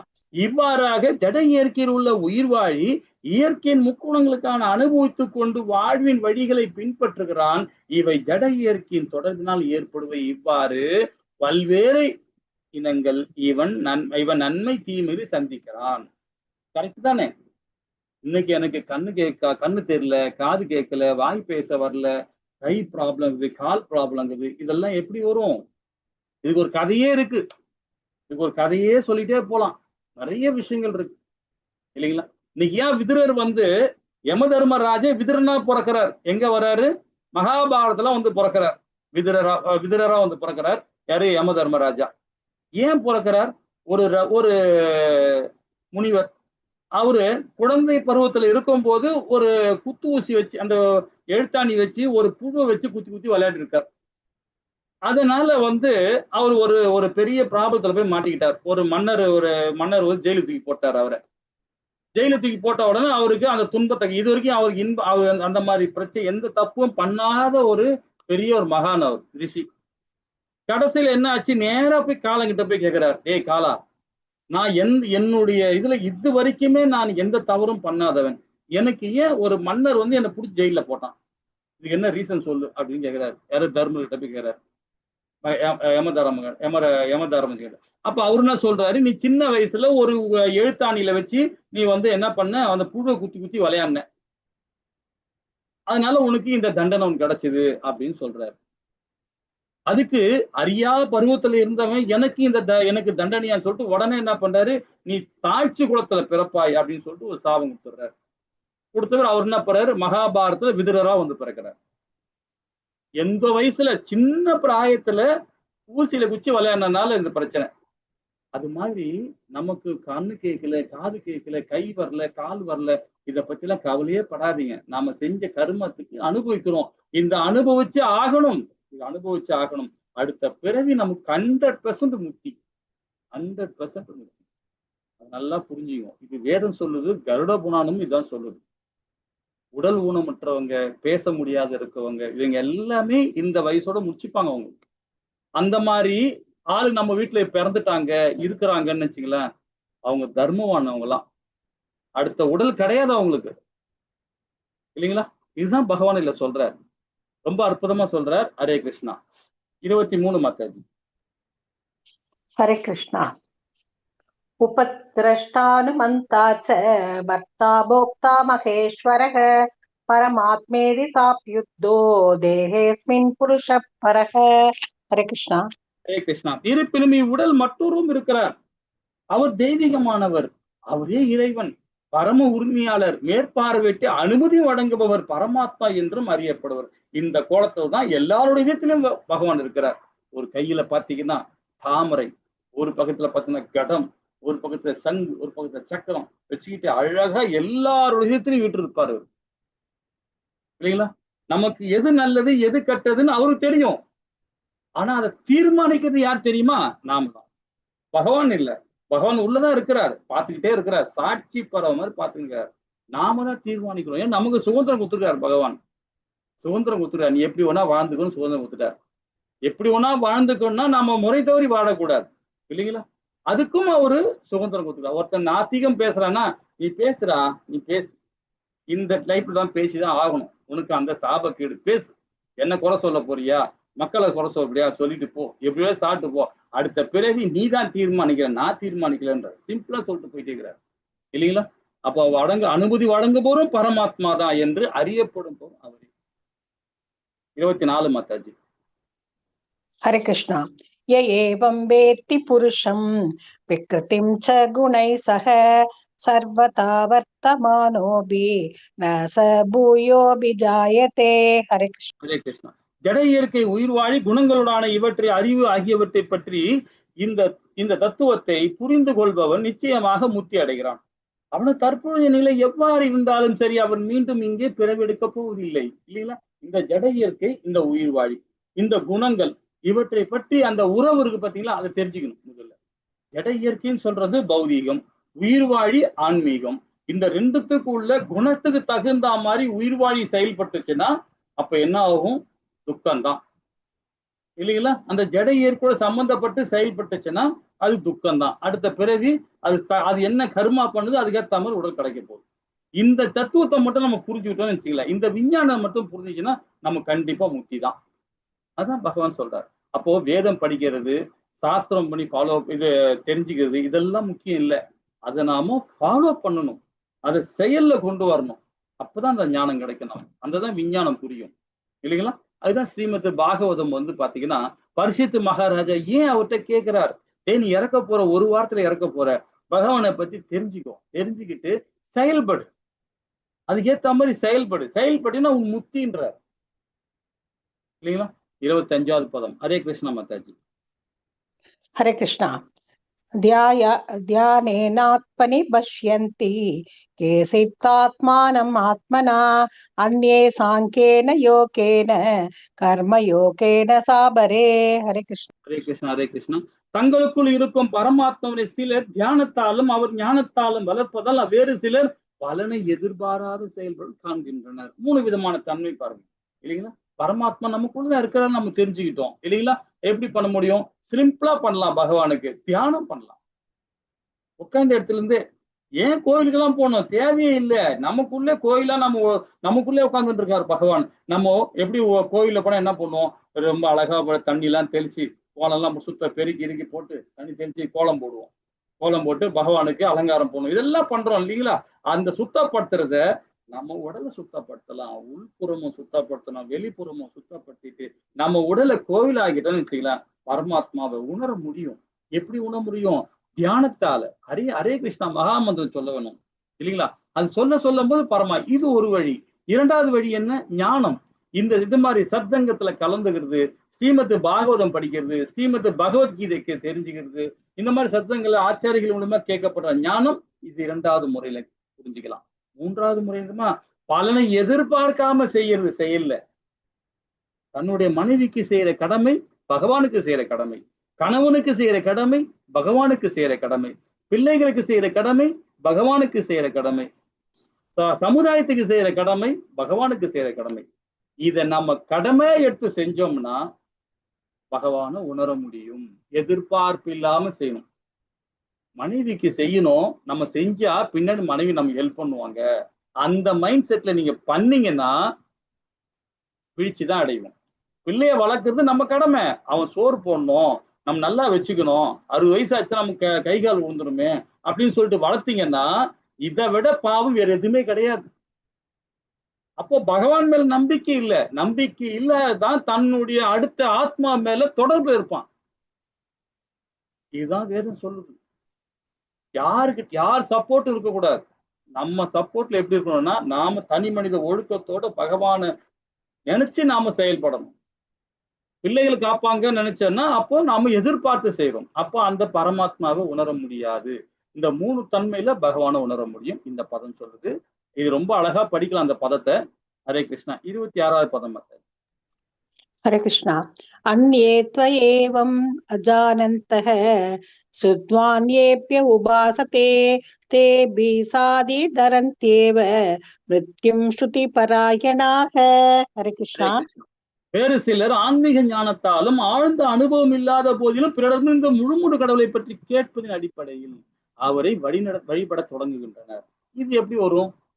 சத்சங்கத்துல கலந்துக்கும் போது இப்ப இந்த மாதிரி சத்சங்கங்களை பேசும்போது பகவானை பத்தி பேசுறோம், ஆத்மாவை பத்தி பேசுறோம், இவங்களை பத்தி பேசுறோம், தன்னொன்னு அடைஞ்ச ஆத்மாவை பத்தி பேசும்போது பாத்தீங்கன்னா அப்ப என்ன ஒண்ணும் அது வழிபட ஆரம்பிச்சிடும் பகவான். இது ஒரு நிலைன்றார் பகவான். அதிகாரிகளிடம் வழிபட தொடங்குன்னா அதிகாரியிடம் கேட்பதற்கான தங்களது இயல்பு காரணத்தால் அவர்கள் பிறப்பு இறப்பு வழியிலும் கடந்து செல்கின்றனர். இந்த மாதிரி சத்சங்களை கேட்கணும், ஸ்ரீமத் பாகவதம் கேட்கணும். யாராவது ஒருத்தர் யூடியூப்ல பாத்தீங்கன்னா 24 மணி நேரமும் பார்க்கலாங்க. மொபைல்ல நிறைய இருக்கு. ஆச்சாரிகள் ஏகப்பட்ட ஆச்சாரிகள் இருக்காங்க. இப்ப நம்முடைய பெரியார் இருக்கார், நம்முடைய ஆதிசங்கரர் பெரியார் இருக்கார். அவர் என்ன சொல்றார், ஜெய்சங்கர் சாமி என்ன சொன்னாங்க, விஷ்ணு சாமிகள் என்ன சொன்னாங்க இல்லைங்களா? ஏகப்பட்ட ஆச்சாரிகள் நிறைய யூடியூப்ல ஸ்பீச் இருக்கு. இப்பெல்லாம் எல்லாமே பதிவு பண்ணி வச்சிருக்கிறாங்க. இதெல்லாம் அடிச்சு கேட்டுக்கிட்டே இருந்தோம்னு வச்சுங்களேன், நிறைய விஷயங்கள் நம்ம புரிஞ்சுக்க முடியும் இல்லைங்களா? हरे कृष्णा 27வது பதம் மாதாஜி. हरे कृष्णा। यावत् सञ्जायते किञ्चित् सत्त्वं स्थावर संगमं क्षेत्र क्षेत्रज्ञ संयोगा तत्वित्ति परदर्शभ। हरे कृष्णा। हरे कृष्णा. பரதவன் தலைவனே, அசைவன அசையாதன என எது எல்லாம் நீ காண்கின்றாய் அவை எல்லாம் செயலின் களமாக களத்தின் அறிவனாக இணைந்து கலவையாகும் அப்படின்ற இல்லைங்களா? அசையிறது அசையாம இருக்குது. என எது எல்லாம் நீ காண்கின்றாயோ அவை எல்லாம் செயலின் களம். இந்த களம்னா என்னது? உடல். செய்யறவன் நாம தான் இல்லைன்னா, எது அசையுது எது அசையல இது எல்லாம் காண்கிறது நாம தான். அப்ப அந்த ஞானத்தோடு சேர்ந்து கலவையாகும் சொல்றாரு பகவான். ரொம்ப அழகா சொல்ல வர்றாரு இல்லைங்களா? ஹரே கிருஷ்ணா 28வது பதம் மாத்தாது. तमं सर्वेषु भूतेषु तिष्ठन्तं परमेश्वरं विनश्यतस्व अविनश्यन्तं यः पश्यति स पश्यति। हरे कृष्णा। ஹரே கிருஷ்ணா. எல்லா உடலும் ஜீவாத்மாவோட இணைந்து பரமாத்மாவை காண்பவன் அழியக்கூடிய உடலுக்கும் இருக்கும் ஆத்மாவையும் பரமாத்மாவையும் அழியப்படுவதில்லை என்பதை புரிந்து கொள்பவன் உண்மையிலே அவன் காண்பவன் ஆவான். ரொம்ப அற்புதமான இது பாத்தீங்களா? இது அழியக்கூடிய உடல் தான், ஆனா உள்ள பரமாத்மா இருக்கிறார். ஜீவாத்மாவும் இருக்கு, பரமாத்மாவும் இருக்காங்க இல்லைங்களா? அழியக்கூடிய உடலா இருந்தாலும் ஆனா அவங்க 2 பேருமே அழிவற்றவர்கள். ஆத்மாவும் சரி, பகவானும் சரி இல்லைங்களா? இந்த விஞ்ஞானம் மட்டும் நம்ம புரிஞ்சுக்கிட்டா போதும். 29 மாதாஜி. समं पश्यन् हि सर्वत्र समवस्थितम् ईश्वरं न हिनस्त्यात्माना आत्मनात्मानं तदो याति परां गतिं। हरे ஹரே கிருஷ்ணா. பரமாத்மா எல்லா இடங்களிலும் எல்லா உயிர்வாளியும் சமமாக வீற்றிருப்பதை காண்பவன் தனது மனதால் தன்னை இழிவுபடுத்திக் கொள்வது இவ்வாறு அவன் தெய்வீக இலக்கை அடைகிறான். இதுதான் உண்மை. இப்ப நம்ம நினைக்கிறோம் ஒரு டாக் இருக்கு, ஒரு பன்னி இருக்கு, ஒரு மாடு இருக்கு, சிங்கம் இருக்கு, ஏதோ ஒண்ணு இருக்கு உயிரினங்கள்ல. அதையும் நம்ம என்ன பண்றோம், டாகு கண்டதை தின்னோம், பன்னி கண்டதை தின்னோம் நம்ம நினைக்கிறோம். ஆனா அதுக்குள்ளேயும் நமக்கு என்ன ஒண்ணு ஆத்மா இருக்கோ அதே ஆத்மா தான் அதுக்குள்ளேயும் இருக்கு. நமக்குள்ள என்ன பரமாத்மா இருக்கிறோ அதே பரமாத்மா தான் அந்த ஜீவராசி இதயத்துக்குள்ள இருக்கிறார். அப்ப எப்படி நீ உடலாலையும் எப்படி மனதாலையும் புத்தியாலையும் எப்படி நீ தனிமைப்படுத்தி பார்க்க முடியும்? ஆத்ம ரூபத்துல பாக்குறான் பாருங்க, அவன் தான் உண்மையான கர்மயோகின்னு சொல்லப்படும். அவன் கல்வனாக இருந்தாலும் சரி, நாய தின்பவனா இருந்தாலும் சரி, அவனுக்குள்ளேயும் பரமாத்மா இருக்கார் அப்படின்னு உணர்றான் பாருங்க, அவன் தான் உண்மையான கர்மயோகி. ரொம்ப அற்புதமா சொல்றார். ஹரே கிருஷ்ணா மாதாஜி 30வது பதம். सुकृतित्व सर्वकर्माणि क्रियमाणानि सर्वशः यः पश्यति तथात्मानम् अहर्तारं स पश्यति। हरे कृष्णा। ஹரே கிருஷ்ணா. இந்த படம் பாருங்க, ரொம்ப அழகா இருக்கும். பார்த்துக்கிட்டே இது பண்ணுங்க. எவன் ஒருவன் ஜட இயற்கையினால் படைக்கப்பட்ட உடல் எல்லா செயல்களும் செய்கிறது என்பதை ஆத்மா எதையும் செய்வதில்லை என்பதை காண்கிறானோ அவன் உண்மையில் காண்கிறான். இதுதான் உண்மை. ஆத்மா எதுவும் இந்த இதயத்துல உட்காந்துக்கு பாரு, ஆத்மா உட்காந்துட்டு என்ன பண்ணுது, மானிட்டர் பண்ணுது. நாம என்ன பாக்குறோம், என்ன செய்யறோம், என்ன சாப்பிடுறோம், என்ன இதுன்னு அது நம்ம உடலே அது நோட் பண்ணிக்கிட்டே இருக்கு. ஆனா நீ என்ன, நான் ஆத்மா என்ன செஞ்சுனுக்குதுன்னு சொல்லிட்டு பின்னாடி இருந்து பரமாத்மா பார்த்துட்டு இருக்க. இந்த டிஃபரெண்ட் மட்டும் தெரிஞ்சுக்கிட்டா போதும் இல்லைங்களா? செயல்படுறது யாரு? நாம தான் செயல்படுறோம். ஆத்மா எது? செயல்படல. அவரு பார்த்துக்கிட்டே இருக்கிறார், உள்ள இருக்கிற ஜீவாத்மா. அந்த ஜீவாத்மாவை பார்த்துக்கிட்டு இருக்கிறது யாரு? பகவான் பார்த்துட்டு இருக்காரு இல்லைங்களா? இந்த ஞானம், இந்த விஞ்ஞானம் புரிஞ்சுக்கிட்டா போதும், நமக்கு தவறே செய்ய மாட்டோம் இல்லைங்களா? 23வது பதம் மாதாஜி. ஹரே கிருஷ்ணா. 31 33 33. यदा सर्वगतं सौक्ष्म्यात् आकाशं नोपलिप्यते सर्वत्रावस्थितो देहे तदात्मानोपलिप्यते. हरे कृष्णा. ஹரே கிருஷ்ணா. எங்கும் நிறைந்திருந்தாலும் தனது நுண்ணிய இயற்கையினால் ஆகாயம் எதனுடன் கலக்காமல் இருக்கின்றதோ அதே போல பிரம்மனின் பார்வை நிலை பெற்றுள்ள ஆத்மா உடலில் அமர்ந்திருந்தாலும் உடலுடன் கலப்பதில்லை. ரொம்ப ஏற்பாடு. இப்ப வந்து பாத்தீங்கன்னா ஒரு பாலை கொடுத்துட்டு ஒரு அன்னப்பறவை கொடுத்தீங்கன்னா என்ன பண்ணும்? பாலை மட்டும் குடிக்கும். அது தண்ணி கலந்தா தண்ணி குடிக்காது. அது போலதான் உடலுக்குள்ள ஆத்மா இருக்கு, ஆனா உடலுக்கு சம்பந்தப்படவே இல்லை, அது தனியா தான் கிடக்கு. இதை மட்டும் புரிஞ்சுக்கணும். இன்னொரு விளக்கம் பாத்தீங்கன்னா, கடலை நம்ம கடற்கரையில் நின்று ஒரு பீச் ஓரமா நின்றுட்டு நம்ம கடலை பாக்குறோம். கடலை பார்க்கும்போது என்ன பண்ணுவோம்? மேகமும் கடலும் ஒன்னா இருக்க மாதிரி தெரியும் இல்லைங்களா? ஆக்சுவலி ரெண்டுமே தனித்தனி தான் இருக்கு இல்லைங்களா? அது போலதான் இந்த உடலுக்குள்ள அந்த ஆத்மா இருந்தாலும் உடலுக்கும் ஆத்மாக்கும் சம்பந்தமே அல்ல, அது கலப்பதே கிடையாது இல்லைங்களா? ஹரே கிருஷ்ணா. 34வது பதம். यदा प्रकाशत्येकः कृष्णं लोकम् इमं रविः क्षेत्रं क्षेत्री तथा कृष्णं प्रकाशयति भारत. हरे कृष्णा. ஹரே கிருஷ்ணா. பரதின் மைந்தனே, ஒரே சூரியன் ஒரு பிரபஞ்சம் முழுவதும் பிரகாசிப்பதை போல உடலில் இருக்கும் ஆத்மா தனது உணர்வினால் உடல் முழுவதும் பிரகாசிக்கப்படுகிறது. எப்படின்னு எங்க பாடுறது பாத்தீங்கன்னா 6வது அத்தியாயத்துல படிச்சோம் இதை பத்தி. 7 சக்கராஸ் உடல்ல இயங்குது எப்படி பார்த்தோம். அதே மாதிரி 9 விதமான ஹோல் மனித ஓடுக்கு நம்ம ஹோல் இருக்கு இல்லையா, ஓட்டை. 9 ஓட்டையில எப்படி பிரகாசமாக இருக்கப்படுறது நம்ம தெரிஞ்சுக்கிட்டோம் இல்லைங்களா? அதுதான் இந்த ஆத்மாவுடைய செயல்பாடு.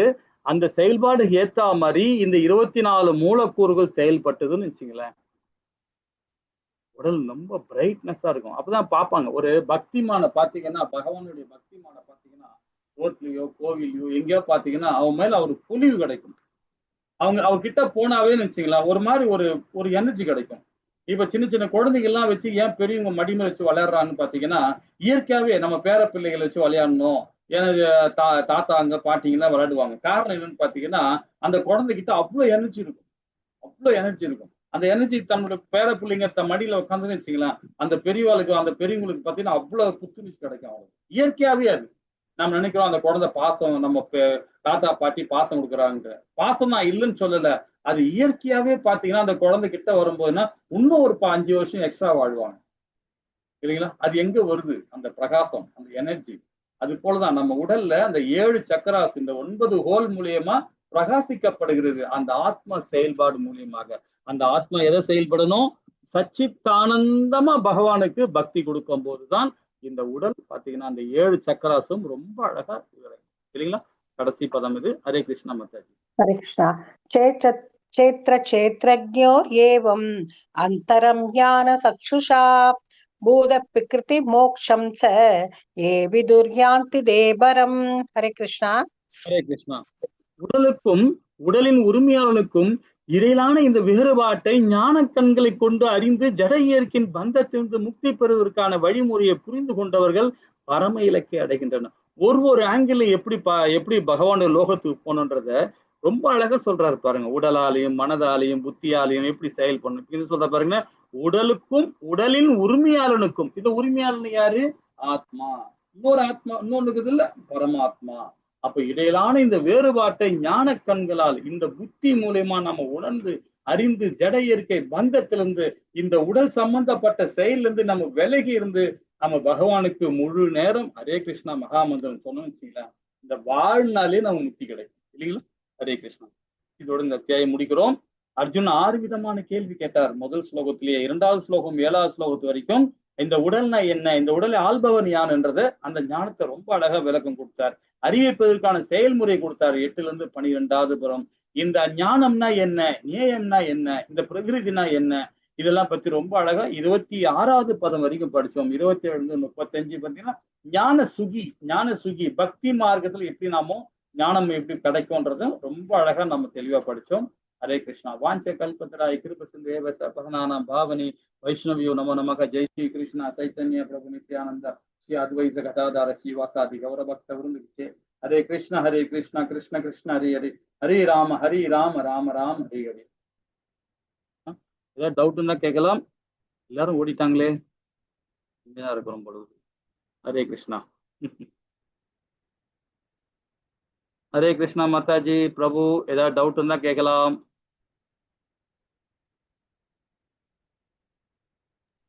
டி நகர் இஸ்கான்ல ரொம்ப நல்லா இருந்தது இன்னைக்கு சொல்லுங்க பிரபு பிரபுஜி பகவானுக்கு வந்து நம்ம தீபாதாரணை காட்டுறோம்ல பிரபுஜி அது வந்து எப்படி காட்டுறது எத்தனை முறை காட்டுறது நம்ம அதை 7 முறை காட்டணும் அதாவது பாத்தீங்கன்னா அதாவது காலையில மங்களாத்தி பண்ண அதாவது 3 வேளை பண்றோம் இல்லைங்களா நம்ம வீட்டுல வந்து மேக்சிமம் காலையில சாயங்காலம் தான் பண்ணுவோம் இடையே நடுவுல பண்ண மாட்டோம் ஆபீஸ் ஒர்க் எல்லாம் பண்றோம் பண்ண மாட்டோம் அதனால என்ன பண்ணணும்னா இந்த மாசத்துல இந்த சதுர் மாசத்துல இந்த கார்த்திகை மாசத்துல நம்ம என்ன பண்ணுவோம்னா பகவானுக்கு கால் பாதம் இருக்கு இல்லையா கால் கிட்ட வந்து 4 இடுப்பு கிட்ட 2 முகத்துக்கு வந்து 3 இது மாதிரி பண்ணணும் அதுக்கப்புறமா அவர் உடல் அப்படியே உடல் கம்ப்ளீட்டா அவர் உடலுக்கு 7 முறை பண்ணணும்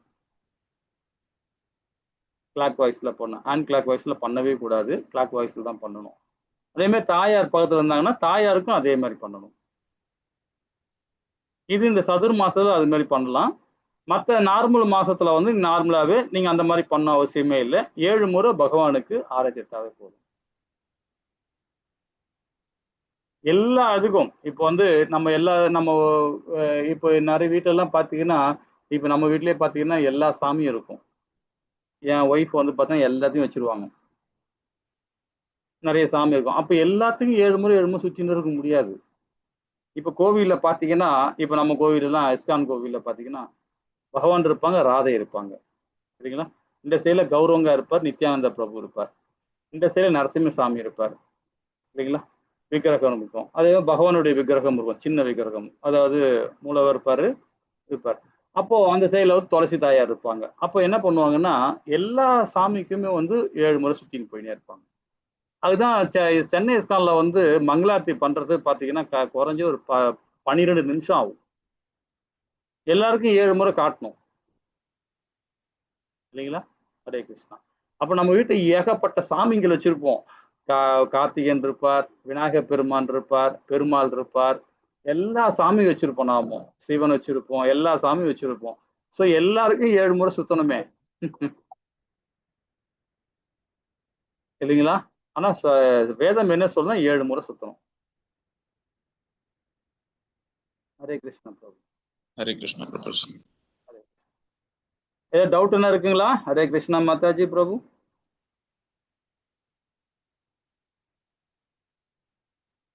சரி நாளைக்கு பார்ப்போம் நாளைக்கு முக்குணங்களை பத்தி பார்க்க போறோம் ரொம்ப அழகான பதம் அது அத்தியாயம் அது ரொம்ப சிறப்பா இருக்கும் நல்லா எப்படி சொல்றது ஜாலியா படிக்கலாம் ஆனா நமக்கு டைம் தான் இல்லை ஒரு 20 நிமிஷம் 10 நிமிஷம் எக்ஸ்ட்ரா ஆயிடுது டெய்லி ஏன்னா இந்த ஞான யுகத்துல அப்படிதான் இருக்கும் நிறைய பேச வேண்டியிருக்கும் என்ன அறியாம நிறைய சொல்லிக்கிட்டே இருப்பேன் நான் அதுதான் பெரிய விஷயம் அதுல இது எல்லா டீச்சர்ஸ் எல்லாம் சொல்லுவாங்க கம்மியா சொல்லுங்க நாம சொல்ல முடியாது ஏன்னா நமக்கு அந்த மாதிரி போயிட்டே இருக்கும் புரிய வைக்கணும் இல்லைங்களா லெவல் 2ல வரும்போது வாங்க ரொம்ப அழகா படிக்கலாம் நின்று நிதானமா படிக்கலாம் நிறைய விஷயங்கள் தெரிஞ்சுக்கலாம் இது முடிஞ்ச உடனே அப்படியே லெவல் 2ல கன்வெர்ட் ஆயிடுவோம் அப்படியே வந்து இது பண்ணிடலாம் ஹரே கிருஷ்ணா மாதாஜி பிரபு நாளைக்கு பார்ப்போம் நாளைக்கு 14 அத்தியாயம் குணங்களை பத்தி பார்க்க போறோம் 15 அத்தியாயம் பகவானுடைய புருஷோத்தரமான யோகத்தை பார்க்க போறோம் 16 அத்தியாயம் 26 குணங்கள் தெய்வீகமான குணங்கள் 6 அசுர குணங்களை பார்க்க போறோம் 17 வந்து பாத்தீங்கன்னா 7 விதமான செயல்பாடு எப்படி செயல்படுறோம் அந்த முக்குணங்கள் எப்படி செயல்படுறது 17ல பார்ப்போம் 18ல பகவான் முடிவுரை கொடுக்கிறார் இந்த முக்குணங்கள்ல சார்ந்து செயல்படும் போது முடிவுரை கொடுக்கிறார் ரொம்ப அற்புதமா இருக்கும் ஒரு அத்தியாயம் எல்லா அத்தியாயமும் 10 நிமிஷம் 5 நிமிஷம் லேட் ஆகும் நின்று பொறுமையா கேட்போம் ஓகேங்களா இனி வர கிளாஸ்ல எல்லாருமே ஒரு 10 நிமிஷம் 5 நிமிஷம் முன்னாடி வாங்க கீர்த்தனம் கேட்டுக்கிட்டு பகவான் நாமத்தை கேட்டுக்கிட்டு அதுக்கப்புறம் நாம படிச்சோம்னா நிறைய விஷயங்கள் நம்ம ஞானம் கிடைக்கும் ஓகேங்களா சரி நாளைக்கு பார்ப்போம் ஹரே கிருஷ்ணா மாதாஜி பிரபு ஹரே கிருஷ்ணா பிரபு ஹரே கிருஷ்ணா மாதாஜி ஹரே கிருஷ்ணா ஹரே கிருஷ்ணா